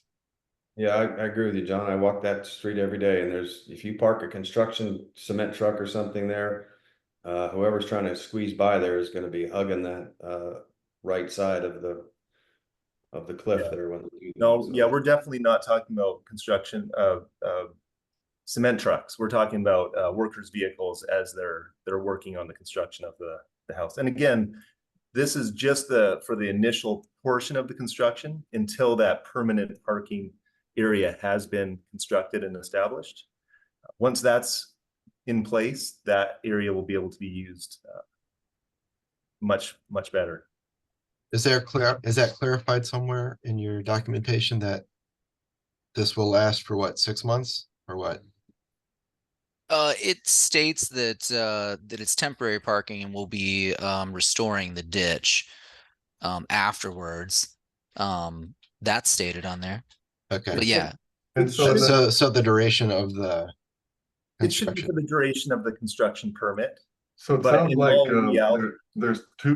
like there's two temporary parking requests here. I guess I'm wondering, in the next year, when it's big rainstorms and so forth, are you going to put a culvert pipe in there, or because basically if you just fill it in, you're cutting off that ditch from water running down its natural slope? Oh, correct. There's no way that we're just going to fill that ditch in and cut it off. We are going to be working with maintenance on that to make sure we're keeping the full functionality of that ditch intact. Yes, with temporary culvert, etc. Whatever measures are necessary to keep that functionality intact. Okay, thank you. Yeah. So I missed it, but whose property is that across there? Sudden Valleys. That's Sudden Valley? Yeah. Not just the right of way, but beyond that, it's a Sudden Valley property. Yeah, there's a strip there that's Sudden Valley Park, or they call it, park, Greenbelt. Yeah. I have a question on, I think is it 10? One of them had a big cedar tree there right along the edge of the road, and that was flagged for removal. I don't see it in any of these existing plans that one. I think you withdrew that from cutting it, but you did get an arborist report that said it was a trifurcated, I guess. Yeah, that's correct. So there is some. It's not the healthiest situation, but it isn't necessarily going to be cut down. Is that what your assessment is? So our assessment of it is the arborist has labeled it as, here's the tricky part. It's technically 2 trees. One of them, I believe the arborist report states that it's like moderate risk. The other one is, I think it states it's high risk. So the reality is that these trees are both tied together because they're essentially their trunk structures come out like out of this, they're like tied together. So in this situation here, our goal is to try and keep that tree if possible. And that's why on our site plan and for the purposes of discussion today, we're planning on leaving that tree because that's what we have on our site plan. We do have an arborist report that would allow us to remove it if it became necessary. So Which That's not the way it property is works. the tree on? it is It's 8. 10, isn't that, is it, It's a, is it? It 8? is, Okay. yeah, I'm Okay. looking at 8 Valley View. Please, let's stay on 8. Yes. Thank you. Is that the way it works? That if they have an arborist report, they can take it out at their discretion then? Or we would have to approve that, wouldn't we? Correct. Yes, we would Yes. submit to you for approval before removing it. Yeah, that would be considered a construction change request at that point. And so, yeah, for by all means, for the purposes of today and this discussion, the tree would stay, and we'd be, you know, proceeding with the site plan you have in front of you today as per plan. Yeah, as discussed at the last meeting, we had updated the parking area so that that tree would remain. Yep. So how significant would the change be if you had to pump, you know, beyond the maintenance aspect of it? How significant would that space across the street from you be impacted by an uphill pump? If we were to approve a downhill, how different would it be if you had to change it to an uphill? Yeah, very good question. Actually, no difference at all. Our phosphorus treatment trench will be helping to detain that water. Again, treat it, detain it. We're pumping up.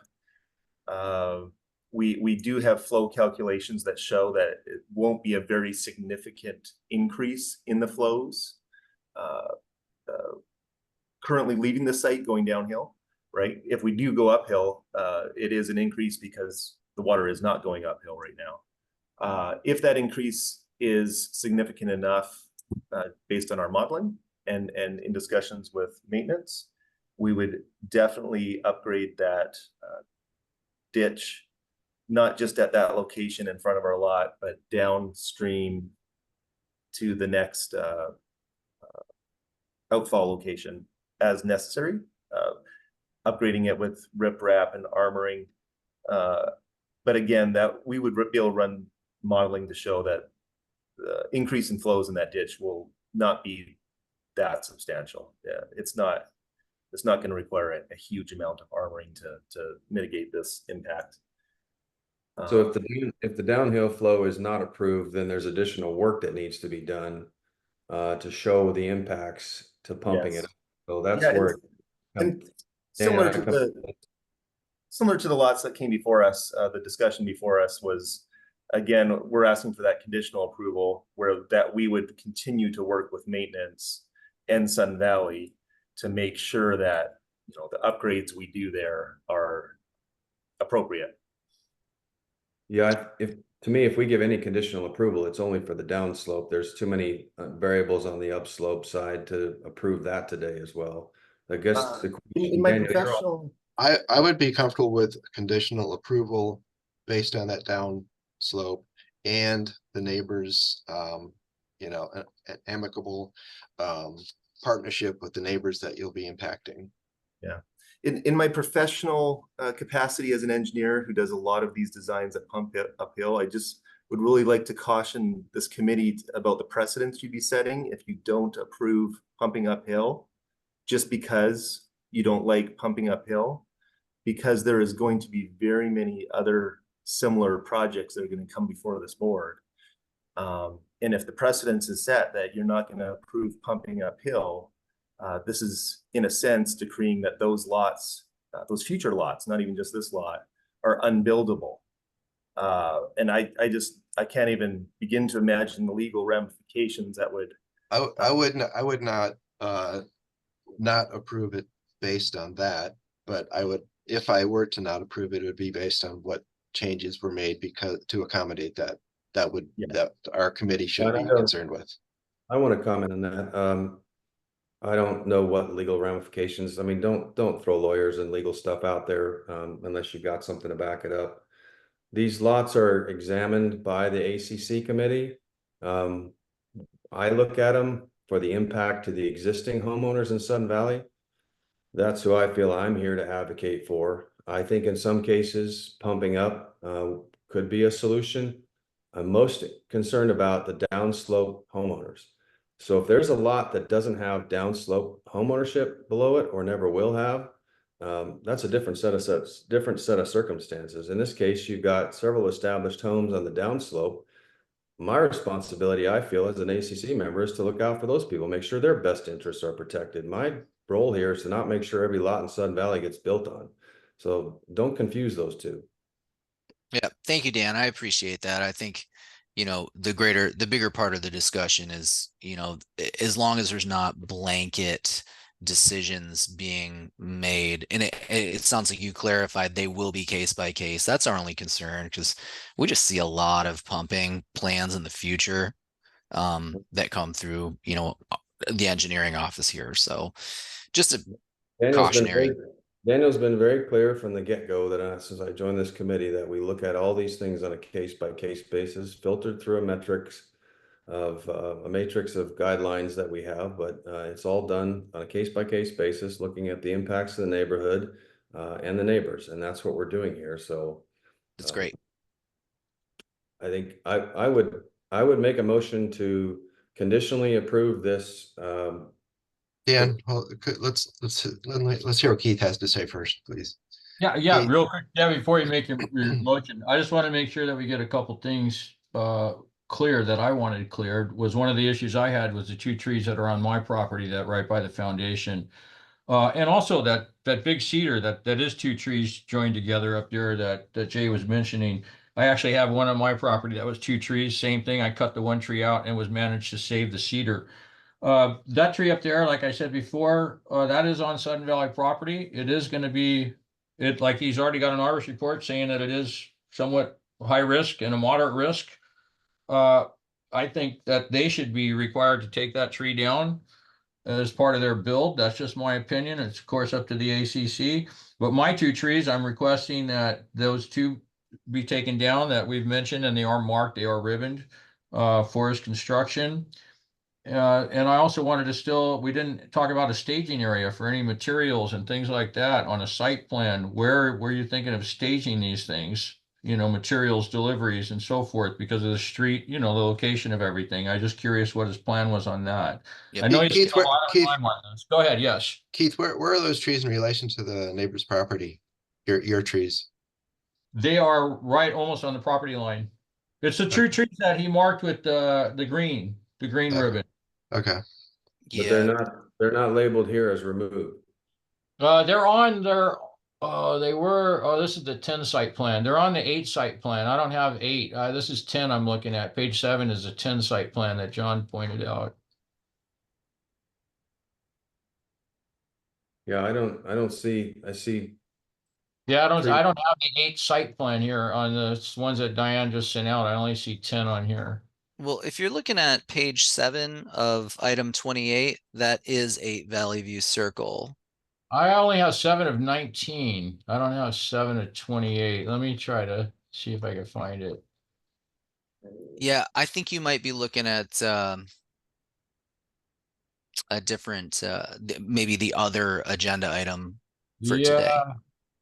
I might be, yeah, but they are marked, and Jay knows which one I'm talking about. I do, yeah. If you guys are looking at page 7 of 28, which is the 8 Valley View Circle site plan for Sudden Valley, it's at the it's the 34-inch cedar and the 18-inch cedar. They're represented, like Keith said, right at the property line, directly to the right of the home. And then that's where they appear located on that site plan. They're also at the very bottom of this report. There's some photos from the arborist that show those trees as well. They are he calls them trees 3 and 4. But they're not on the property line. They're not flagged for removal in this plan. Well, that's correct, because what we had what Keith requested, well, I think the ACC or Keith or whoever, it didn't matter. The request to me was obtain permission from the neighboring owner, who is Keith, which I did. I got an arborist report. The arborist says both of them are, what do we got? I think it's trees 3 and 4. Bear with me here 1 second. It is a 70% likelihood of survival on tree 3, and what is it? 60% likelihood of survival for tree 4. So yeah, Survival of the development. no, survival of the tree, and the only thing that arborists are willing to venture, like hazard a guess on, is they call it 5-year, 70% likelihood of survival to 5 years post construction. Because of the construction? Yes, because we're coming within however many feet of the critical root zone of those trees. But So I'm just trying to get clarity on, they're not being proposed on the plans here. They're not proposed for removal, and we don't have that arborist report, do we? you do. It is attached. It is page 23 of 28 is where the discussion of that arborist report addresses the tree number 3 and 4, which are the subject trees in question. Yeah, so see, Dan, the way this typically works, like when someone comes forth with a plan like this, is why we're starting to say that we need to notify homeowners adjacent to builds so they can be privy and come to these meetings, because we've had issues before where a developer will build and it's someone else's tree right on the property line. Like in this case where I have 2 of them right there, the developer builds, gets done with his house, and like 3 to 4 years later, the trees end up dying, and then the homeowner ends up having to pay to have them removed because they're on their property. So what we started doing is, when these developers come through, we're looking at the trees that are right on the property lines like that. And then if it's questionable, we ask the developer to provide an arborist report to see, like, just like he did, the longevity of the trees. Are these trees going to last? And it sounds like for a 5-year longevity, one of them has a 70% chance, and one has, I think he said, less than 60% chance of survival rate after 5 years. So that's why I'm requesting, instead of me paying for these to come down in 5 years, that the developer take them down now as part of his build. Which we would be agreeable to, Keith. That's totally fine. Yeah, and I already gave him permission and all that. We're 40 minutes into this conversation now. What's that? We are 40 minutes into this conversation now. Spent a lot of time on these 2 lots, but and we should take a break soon too. I got to get going pretty quick, but I'd like to get some resolution on this before I do. But this is where the site plan doesn't show these trees being taken down. All we have is an arborist report saying there's a possibility. Understand, originally a site plan wouldn't show that because it wouldn't be their intent to remove any trees. So the original site plan would never show that. They're only working on their property. Subsequently, after him submitting his plans, we review it. I reviewed it, and I said, hey, these trees need to come down. He came to the ACC meeting. During that meeting, we said we would like you to get an arborist report to look at those 2 trees as well as that big tree up front. And so he's done that. But we have, go ahead. We as the ACC then need to make a determination as to whether we agree those trees. Correct. Yeah. Is that a separate tree removal request since it's on the neighbor's property? Or is that part of the construction? Because it's not spelled out in the construction request. That's my point, is that it's kind of ambiguous as in this proposal as to where that sits. So I don't know.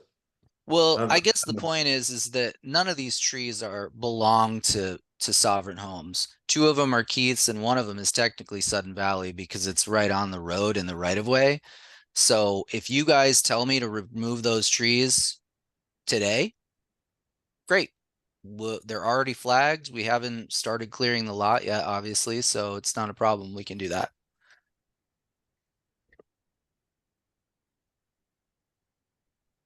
And to answer your question, Dan, yes, they will be permitted by Jay or by Sovereign Homes. As a separate request? As part of their build. Yeah. Okay. Yeah, my only concern, I think this is what Dan's concerned about, is if we're approving something today, we need to know what we're approving. Which trees are we approving to be cut down. If it's not explicit on these drawings, it's ambiguous as to what we approved. Well, that's Well, what- It's it's, also in the meeting notes. And Right. so you would be approving what we've submitted. In addition, the additional meeting notes that have been discussed and added to this approval. correct. yeah, I think it's super explicit. I mean, the trees appear on our site plan. They're called out. They're cross-referenced in the arborist report. There's photos of the trees and you guys have all saw them personally because they're flagged. Mhm.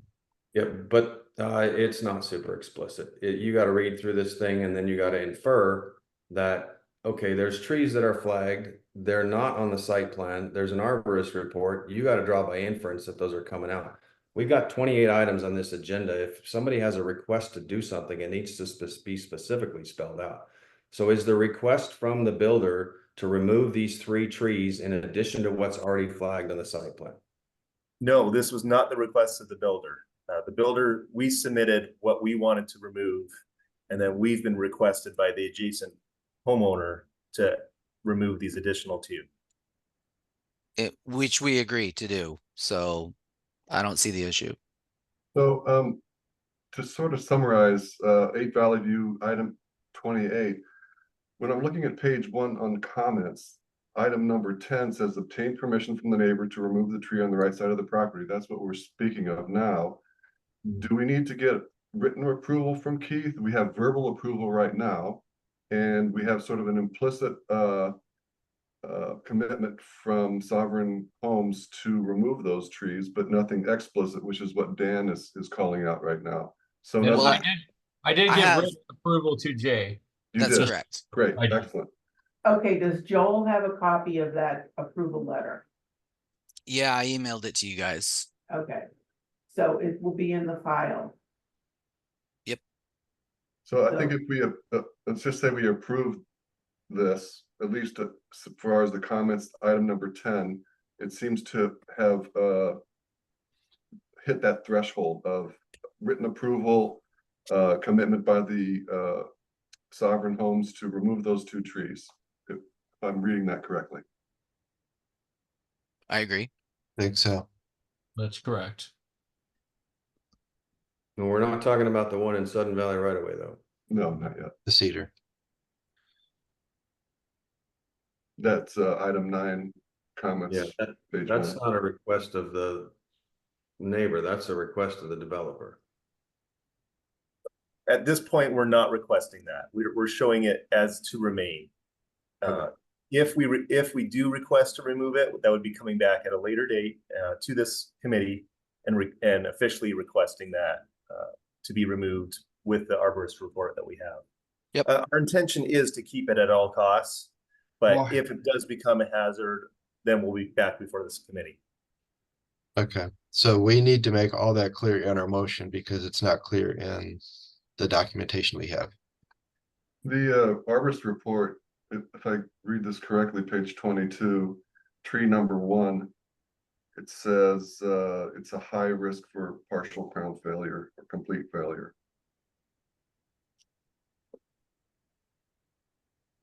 Which would be which one? On Keith's property or the big No, cedar? the one on the right of way, the Okay. large. Yes, you're correct. You're reading that correctly. So again, our intention was to have that tree remain and keep it in place. If during construction that does turn out to be, that's going to be an issue, we would be back before this committee to request that removal. Unless, seeing the arborist report and seeing that description that you just mentioned, you want to add that to this approval that we should remove that at the same time, we will do that. But again, we're not requesting that. Right. Guys, So- which trees are we okay with then? To have removed? It's that big tree up front, right by the street, the huge cedar. It's like it's 3 leaders at the top. It's 2 trunks combined together, 3 leaders at the top of the tree. And So it's we got tree 1, 2, and 3. Is that what it is? Gonna be 1, apparently. I can't see number- the site plan. Tree number 1. It is tree number 1, correct. Okay. And then tree 2 and 3 are the other ones on Keith's property? Sorry, Correct. guys. Let me clarify again. Tree 1 is actually, it's tree 1 and 2. They're growing out of the same stump, right? Okay, so that's the big tree up front is to be known as tree 1 and 2. Tree 3 and 4 are the ones that are on Keith's property. Thank you, Okay. Jim. Correct. Yep.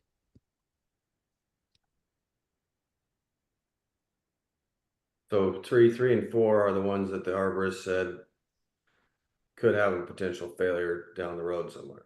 Because of Yes. the development. Yes. Those are quite a ways away from any of the structural footprint though, right? I mean, they wouldn't be affected by any excavation really. No, but that's why we get an arborist in there, because they're gonna, they're gonna make that decision. According to him, I think he says it's like estimated that a 30% of the critical root zone could be impacted by excavation. Obviously, we want to stay as far away from him as possible, but if Keith wants us to take him out, not a problem. We obviously won't be getting into his property during our excavation at all. So now nobody's got to worry about it. So we're totally fine with it. And again, just to be clear about arborist reports, he's not just looking at will the development cause these trees to fail in the future. It's looking at their current quality and health and how they will last all by themselves even into the future. So, yep. So the 60% chance of survival is based on what? I mean, we're all going to die. What does that mean? What does that mean then? In the next Like 5 Jason, years. in the next 3 to 5 years. Even whether there's development or not. Correct. We're at 15 No, minutes. actually, I think it means if it is developed. Either way. It would be my recommendation, just my recommendation as a homeowner and SVCA president, that they would take that other tree out, that large one that's combined with the 3 leaders on the top, out of Sudden Valley's right of way where they want to put their parking anyways. I would recommend, just my recommendation only, that they would also be required to remove that tree now. But you guys, it's your decision, but. So why would they be required to remove it, Keith? The big cedar up front? Yeah.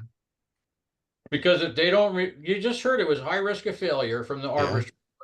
High risk of failure. So if they don't remove it now, fine. And then Sudden Valley will pay for it in 2 years or 3 years later to remove it. I tend to agree that that tree is kind of in an unfortunately awful place. 40% of the critical root zone is covered by asphalt. It's 3 feet from the road. I'm not sure how that tree has any chance of surviving in the long term. And I think Keith is really quite accurate in his assessment that eventually that tree is going to fail and it's going to be on Sudden Valley to take it down. All right, well, let's look at this. We've got a lot of things to break down here. We've got to decide which trees. We have to decide whether all of these, the things we requested of them a few weeks ago, did they address them to your, well, let's go through that first. For 8 Valley View, does everybody see the thing that Jay provided for us as to how they addressed our questions? Are there any questions that we have based on that? Is that the list? Page 2 of 28. Yeah. Yep. You'll see my responses in red. And correct me if I'm wrong, but this has been looked at twice, right? The 620 agenda, and then everything was addressed and discussed in the 718 agenda. And Jay and myself were both under the impression that at 718 agenda, all of these items were considered adequately addressed at that time. And the only outstanding item was stormwater. Would it be going downhill or uphill? Yeah, I mean, that's my impression, but you guys, if you want to double check it, I know this is getting long, so that's fine. We're at 52 minutes, guys. Yeah. Okay. So I think they have addressed these, from my opinion. I tend to agree with John that is a beautiful old tree there on the side of the road, but if they're gonna cut into that foundation more and disturb those roots, then that thing is eventually going to end up on top of one of those houses if they build it. That probably needs to come out. Yeah, I don't have any comment on the trees on the neighbor's property. I don't think they need to come out, but if that's what the consensus is. Looking at the issues that they've addressed, the middle one is the one that I care about the most, the permission to cross Sudden Valley property with downstream stormwater connections. That has been addressed, but that's what we asked them to address. We didn't make it, plan A or plan B. It was plan A is do the gravity stormwater, and if that doesn't work, it's not approved, come back and we'll have to reassess. So that's the way I would make sure we characterize this, is like they have addressed it the way we asked to be addressed, but there's not a plan B if it doesn't work this way. So you're suggesting that we're approving the downhill, but not the uphill? yeah, that would be the only thing that I would be comfortable with on the stormwater is approving the downhill, the gravity flow stormwater, provided Sudden Valley Board agrees to provide the right of way, and the homeowner is notified and they work and cooperate with the homeowner. And if they can't meet either one of those conditions, then they're gonna have to come back to us with another request. And I mean, we had all those ditches, the revision of those ditches on the upslope, and there's more to be discussed there if they can't go with plan A. So Okay, well, that sounds like a motion, and I would like to include that permission to cut the 4 trees in question.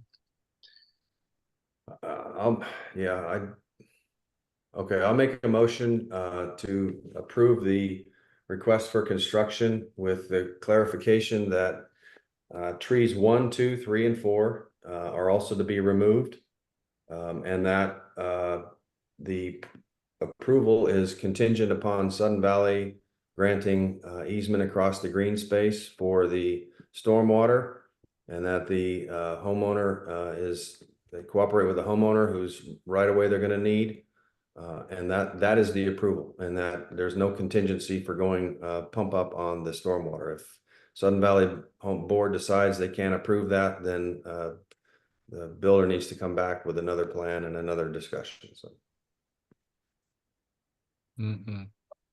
All in favor? Aye. Aye. All opposed?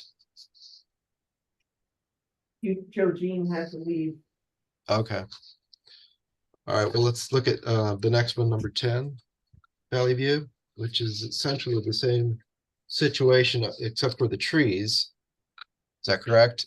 That is correct, because 10 stormwater is combined with 8. So yeah, this one should be you guys look at it, but you're exactly correct. It's the same thing, but like fun size.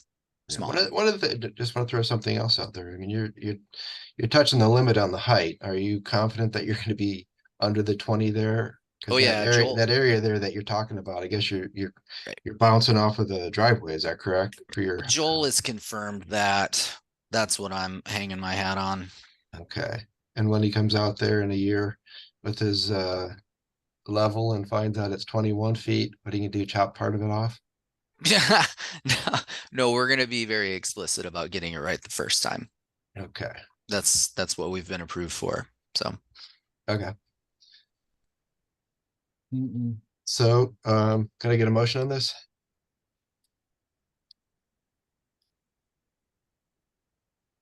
Nobody feel comfortable with a motion on this one? Can we provide a motion that mimics item 28, except of course the trees aren't an issue. Basically everything pertaining to 8 Valley View and 10 Valley View are identical except for the trees that we just approved. Yeah, I think for the purpose of our motion, yes. All in favor of that motion? Aye. Aye. All opposed? Okay.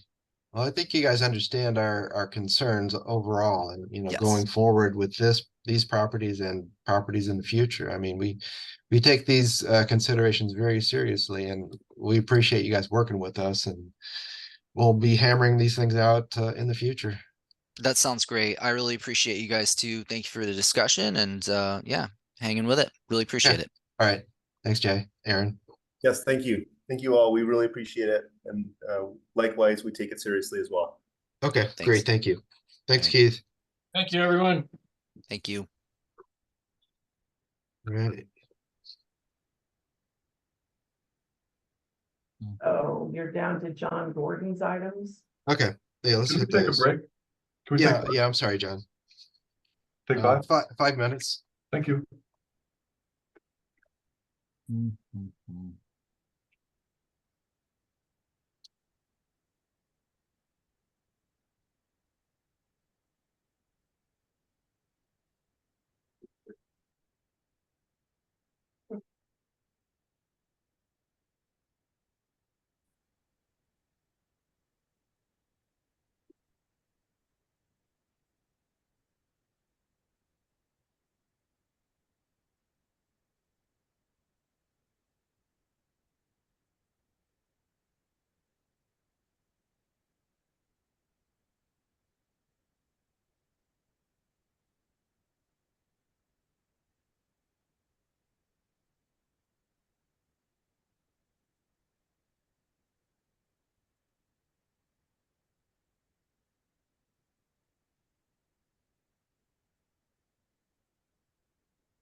Well, I'm not sure I want to see the association board approve or deny those ones. I don't know that I ever want them coming back again, but I also don't want to see them go forward, so, They're complicated builds.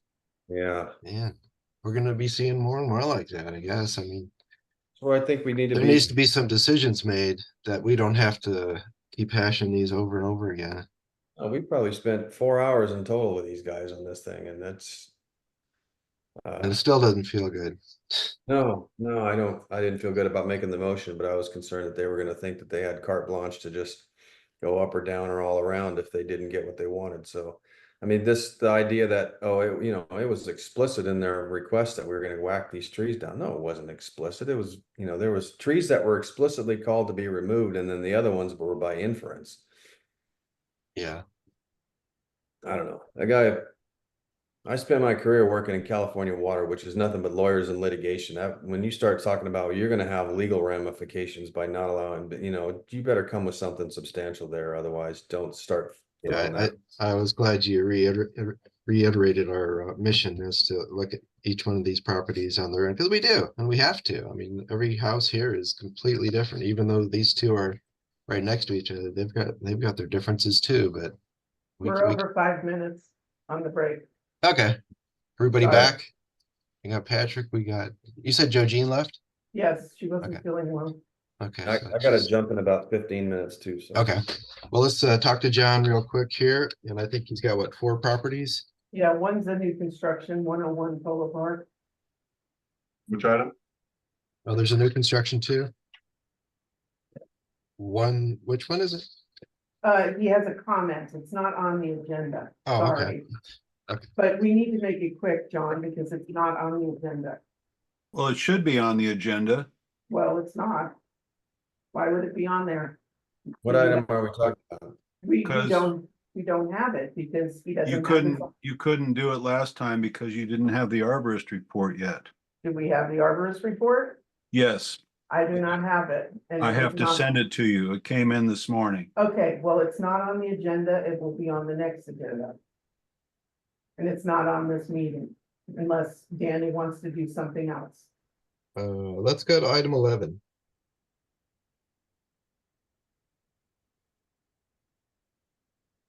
Indian Ridge. Let's see. Are these the ones that we spent a lot of time talking about the extensions on? Yeah. So what's the situation here? It's They're the not first- finished yet. It's the first extension request. Okay. Indian Ridge should be done in 60 days, according to Sergey. All right. Well, yeah, I mean, there will be some fees attached to this, but yeah, I guess, we'll give you another 6 months on this. Did we Yeah, determine what? my understanding is the first request is still free. That's not my understanding. That what? That's not our determination anyway. That whatever admin decides is the way it is. Okay. You need to check your fees that were sent to you, John. We don't make that determination, but the board just did update those fees, right? Wasn't it $5,000 for the first extension? Everybody received the fees. We don't need to go there. Yeah, we'll grant the extension, and this will be for another. This will be. This is considered another 6 months, which will be this. I guess this is the first extension. So you're hitting your first extension. Am I saying that right, Diane? Yes, they're all first extensions. Okay. And it would be extended from what date? Like, what would be the date of the extension? So this one would start February. It would go to February 7th, correct? August 7th to February 7th. 6 months from August 7th, I would say. So the motion in my mind would be to grant an extension 6 months from August 7th, 2023. Is that a motion? Motion to approve item 11. I'm sorry. Sorry? 6 months from August 7th, 2024. So I guess it started in 2023.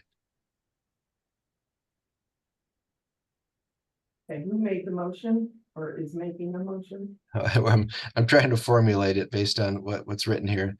6 months from the election start date, It's 7/20/23. clear, February 7th is what they're extending it to. So that's 6 months from August 7th. Yes. February 7th, 2025 is what I've written down. Okay. Whose motion is it? I would like to, motion Go to ahead, approve. go ahead, John. Motion to approve item 11, Indian Ridge for an extension, as submitted. Through Oh. February 7th, 2025? It's right there on Yeah. the extension. February 7th, 2025. Correct. I All need in to favor? state it. Go ahead, Diane. What? Sorry, I just need to state it in the comments, so I'm Okay. verifying. Okay. All right. All in favor? Aye. Aye. Okay. Okay, so we're on to item 12. Same thing, only it's going to February 3. So motion to approve item 12, 8 Thunder Park. An extension request to February 3rd, 2025 as submitted. All in favor? Aye. Aye. Opposed? Good. Item 13, 10 Thunder Peak Way. Motion to approve item 13, 10 Thunder Peak. Extension request to February 10th, 2025 as submitted. All in favor? Aye. Aye. All opposed? Good. Then there was, The one that's not on the agenda because I didn't have a submission. so that's it for the extensions Yes. For him. for him. Okay. Okay. So you guys have seen 101 Polo Park before. To my understanding, the only reason you couldn't approve it is because we didn't have the arborist report yet. Are you adding this to the agenda, Daniel, at this point in No, time? not at the, no. Not at this point. We really need to review. So it would have to come back the next meeting with a resubmitted with the arborist report. Correct. Okay, Diane, what do I have to do? Just submit the arborist report. Okay, and you'll take care of the rest? I'll talk to you offline because I gotta Okay. think through that, but I'll call you. Thank you, John. All right, thanks, guys. Yeah, no, I'm gonna recommend that we maybe take out item 18. If I have to leave, then you want to make sure we have a quorum for that. We still have a It's quorum. my understanding you have a quorum through the end of the meeting. Joanne clarified that for me. I was incorrect on the last agenda. But on item 18, we may not have a quorum voting is what I'm saying, so. Oh, that's right. Yeah. It's a good point, Dan. Quorum 50% or more because we'll still have 3 people. If you start, I Joanne, can't vote. Joanne told me if you Oh. start the meeting with a quorum. But I'm not even- voting. Even if people leave Oh, and it's down to 2 people, the Oh, meeting okay. started with a quorum. all right. So what if it's just one person? I guess that's the quorum. I don't know. I would have to go. All right, so back up. I guess we're okay then, Dan. They have I'm all just, the power. maybe for posterity's sake, the more conflicted. Agreed. I think you should do 18, but I'm just telling you what she told me. Let's do that. Let's do 18. All I right. think we let's have do 18. the homeowner is present, so we probably should do it, right? That's Yeah. right. That's generally what we do. I think we should delay that till November. Well, we should probably do 19 also because that's mine. And they bring a We should neighbor. do that one till January. It'll fall over by then. All right, well, let's do item 18. This is the closing in a carport, trying to make the neighborhood more respectable by getting rid of one more carport. There you have it. You got the photos, you got the info. So Daniel, you're recusing yourself or abstaining? Yeah. Okay, I move to approve item 18, 8 Loganberry Lane for the carport. All in favor? Aye. I'll approve it conditional on that Daniel has a little garage welcoming party for the ACC and like some I either definitely will. cold beers on ice or warm hot chocolate if it's done in the wintertime. So, He's got a great grill. yeah, there you go. So that's all in favor? Aye. All opposed? Okay, it sounds And unanimous. you abstain, it's not. I abstain, yes, correct. So it's majority. Okay, Well, I guess we'll do 19 real quick. There's a dead tree on 10 Loganberry. It's been dead for a while, but it's kind of wobbly. Appreciate the homeowner submitting an arborist report of the pictures, and I'll move to approve the removal of this tree. All in favor? Aye. Aye. All opposed? I'm abstaining. Okay, majority. I got a majority there. Daniel, I gotta get going. I didn't see anything else in here that was really super controversial or anything that. Okay, well, thank you so much for being with us and getting us through 18 and 19 too. Yeah, appreciate you guys accommodating me on my passion on that Valley View stuff. I just think those are lots that should never have been. Yeah, we No, share your passion. I appreciate you. I appreciate your dedication to details and getting stuff straightened out. So good. And stuff, sharing man. your expertise. Yeah, and John, I appreciate you speaking up on that temporary parking, because you know they're trying to sing a good song there, but there's no room to park another vehicle on the side there. We're seeing totally different things. Yeah, and I was telling Daniel the other day when we were driving around that, you know, we already have problems. I don't use that road, so it doesn't matter to me, but I already see people driving the wrong way on that road. And, you know, these guys building that house there is only going to make that matter worse. I mean, it's going to create more traffic. I got to restart, guys. I'll be with you in a minute. Yeah, Right. Have a good day, Dan. See you, right Dan. there. Thank you, guys. Appreciate everything. Thank you. And then there were three. And then They're falling like fleas. we don't have any homeowners or anybody else on the line? No, that's it. So you guys can fly through the rest, starting at the top, when Daniel comes back. According to my notes, looks like 5 is where you start. If Daniel agrees, it's a tree. And then there were 2. I know, isn't it weird? Is he coming back? Yeah, he said he had to restart. Oh. I can scream out my window. We're literally 40 feet apart here. Anyway. Hey, Daniel. Do you want him to come over? Do you have another chair for him there? Oh yeah, he can sit on the bed right here behind me. I'll give him a call. Mhm. Yeah, it's like you have dead space. Anybody watching this video, you know, it's like you have to sing the Jeopardy song or something to entertain them. They've already endured a break. Now they're waiting for Daniel.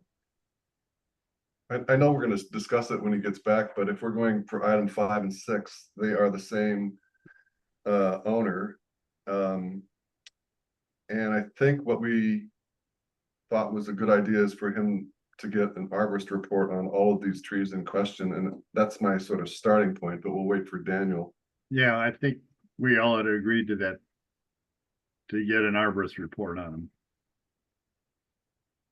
I think technically you and I can vote on it, Patrick. We'll wait. Yeah. He said 2 minutes. He texted me. All right, we got dead air time. Okay. Yeah, we don't want to vote on it because we try and assume his responsibility will end up being chairman, and we don't want to do that. God, no kidding. We got to keep him going at all cost. Until they start paying the chair. Yeah.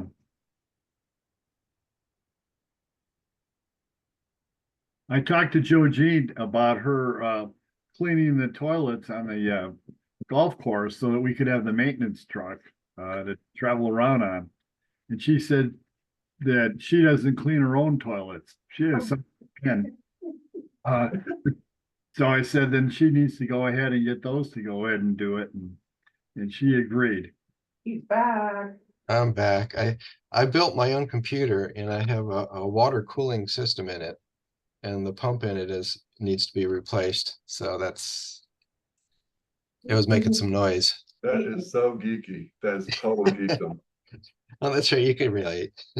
So if so we Daniel- start, if we start at the beginning, you know, to get all the ones you haven't gotten. Yeah, We'd okay. be starting at 5, Correct. and they pointed out that 5 and 6 are the same owner. Oh, that's right. Yeah.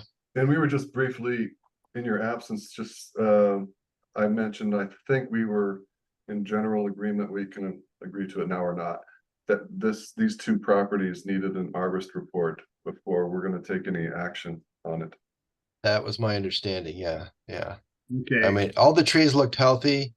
And he said they're unhealthy. That was his assessment. But they are significant trees. I mean, I would be willing to say that big cedar that's in that cluster would be good to go, but I would like to see an arborist report for the other ones, so he might as well just do it for all of them. Yeah, and he said it's property or personal danger, so, you know, I think you get an arborist report on that. So on Yeah. item 5, 109 Windward Drive, I'd make a motion to deny pending a arborist report. All in favor? Aye. Aye. Okay. Got it? Item 6. Want to go with that, Patrick? Sure, same thing. Item 6, 21 Fairway Lane tree removal, denied until we receive an arborist report. All in favor? Aye. Aye. Aye. All opposed? Okay.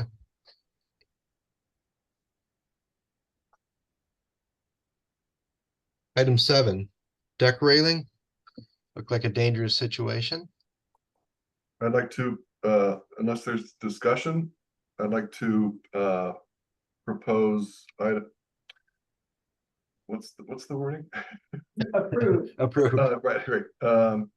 Propose to approve, excuse me, item 7, exterior alteration 5 Grandview Lane as submitted. All in favor? Aye. Aye. Okay, we're zipping through these now. Once we got rid of Dan, we're just tearing through these. Okay, item 8. This This is was one the we did shed. not get the chance to look at. It appears to need a variance request. And more information. We're not sure about what the roof is. Oh, the siding, right. The Or- siding said they'll be the same color, the same how- stain, but But what, yeah, the materials and then also how tall it is. None of those are addressed.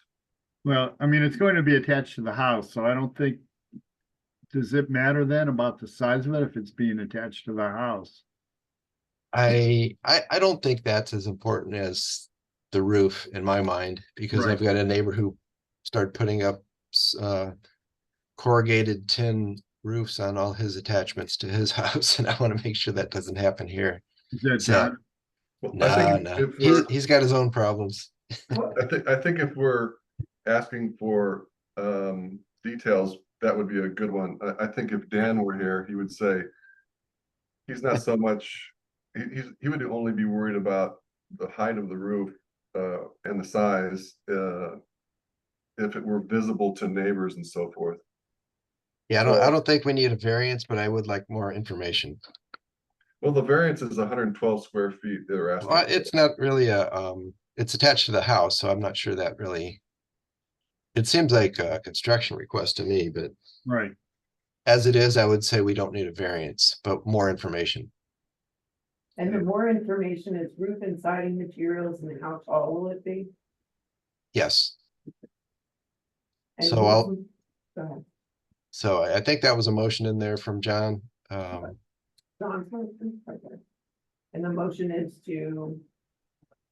Oh, so well, item 8, 5 Larkspur Court exterior alteration request. Let's see here. We want to deny this Yep. with that we need more information, that with the comment that we need more information about the material of the walls, of the exterior walls and the roof, and also the height of the shed. Construction details. Yeah. Correct.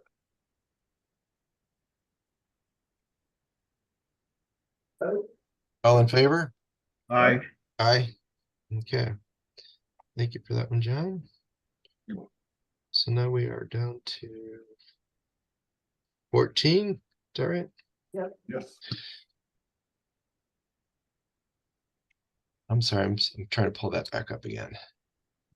This is the dead tree that they needed more information. I think Diane got pictures. I visually saw that the tree is dead. Oh, that's right. Yeah. Yeah. So I'd like to propose approval of item 14, 20 Louise View Drive, tree removal as submitted. All in favor? Aye. Aye. Okay. Opposed? All opposed. I hear a couple of voices out there. I know we're okay. I'm sorry, I lost our agenda since I had to restart. Item 15. So, okay, so we're on 15. 15. 3 rosebud, 1 tree removal. Trying to recall all these. We have the arborist report from Earthworks on page 2 of item 15 that shows it's a high risk of its risk rating is high. Yes, yes, yes. So it appears that this tree is in fact dead. Wait, we're on 15, aren't we? Correct. There's no arborist report that I see. Oh, wait, there. Page 2, yes. Got it. Yep. That's a big tree, and if it's dead, I would propose approve item 15, 3 Rosebud Place tree removal as submitted. All in favor? Aye. Aye. Patrick? Aye.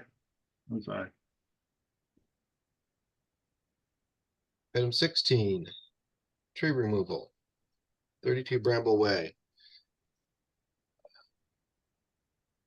Those pictures are very compelling on page 2 of item 16. I don't see any reason why we would deny this. I'm surprised that that tree is actually standing.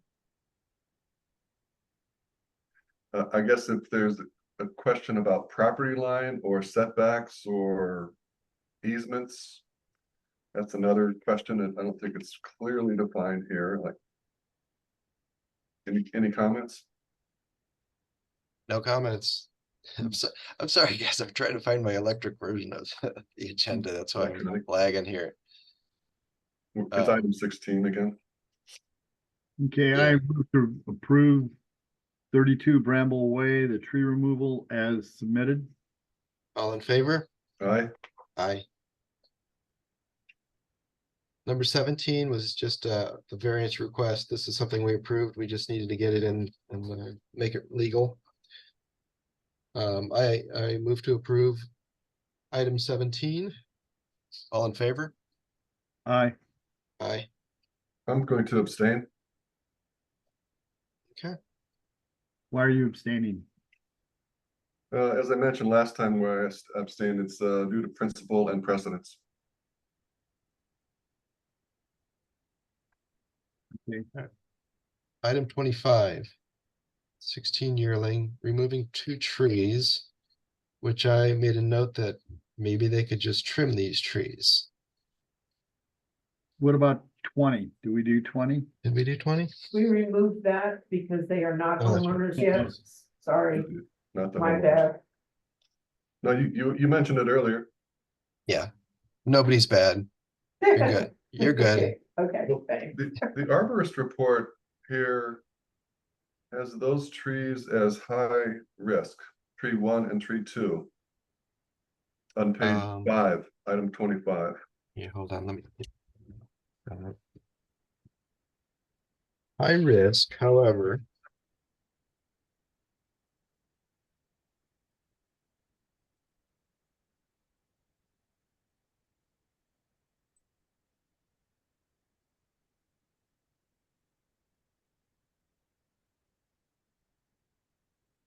Yeah, the risk was that the branches would start falling. And well, why couldn't they just trim the branches? Why do you have to cut the whole tree?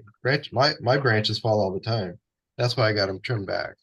So I guess what does partial crown failure mean exactly? That's not just branches, that's the top of the tree? I see this tree also appears to have a healthy crown. They both look like they say healthy.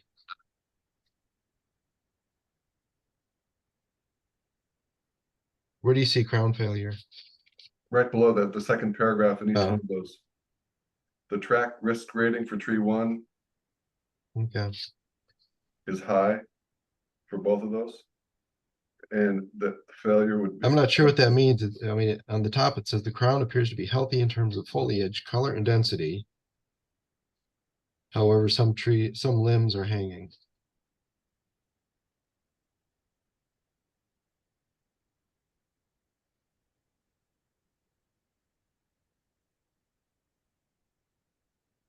And you got permission from Whatcom County for the removal of it. Page 7. Yeah. They don't care about anything. Yeah. All right, well, if you guys care to make a motion. I move to approve tree removal on item 25, 16 yearling place as submitted. All in favor? Aye. All opposed? That's me. I'm opposed. Really? Yeah. All right. It's a healthy tree. Well, I don't think we saw this one, but given the Arbus report and the crown failure and striking the home and then Whatcom County approving it, I kind of feel like we're sticking our neck out pretty far if we denied that. Just my 2 cents. I got it recorded as approved. Move, guys. Yeah, that's move. fine. Well, just to stick my neck out, I've got trees like that all around me that branches are falling. I like to live dangerously though. Oh, yeah. I've already lost one Adirondack chair, but Welcome I'm to in the Sudden Valley. Welcome to the forest. Yeah. What would have happened if you would have been in that Adirondack chair? Then the good Lord would have intended me to end my days right there. But I don't want to impose that on anybody else. Item 26. Extension and reapproval. This seems like a typical situation. I move that we approve to extend it for another 6 months to, let's see, start date. Somebody do the math for me here. That February 31st? If they starting on the 31st of July, August, September, October, November, December, January. No, January 31, 31st. 2025. January 31st. Jan. Okay. I move to Excuse me, approve. February 21st. Feb, okay. February 31st. There's no 31st. There's no How about 30. the 28th? We'll just call it February 28th, guys. That's why I didn't want to do the math. Thank you. Okay, I move to approve the extension to February 28th, 2025. Except I'm counting to January if it was. You have all of August and September, October, November, December, January. So there's a 31 of January, so we could say 31. Yeah, okay. October, November, All right. December, January, February. But it's I February. move to approve that this will be the first extension and it will be to January 31st of 2025. Okay. All in favor? Aye. Aye. All opposed? Okay, so oh, paint change. Item 27. They've got the audacity to propose that we let them paint their house spun wool. Any comments about that? Is that an approved color? I don't know. No, it's not, but how could you say no to spun wool? I know. It sounds cute. It's gonna be a little lamb running around out there now. What is that, sort of a grayish, I looked it up. It's like, kind of yellowish white. Thought it was gray white. Well, maybe my monitor's off. I did look it up, but And it's on the request. well, I'm just seeing it in black and white. Or maybe that is the color. Move to approve item 27, construction change 41 Maple Court as submitted. All in favor? Aye. Aye. All opposed? Okay, I think that's everything, right? 3 hours. Not bad. Well, You gonna adjourn this, baby? yeah, I moved to adjourn at, let's call it 12 o'clock.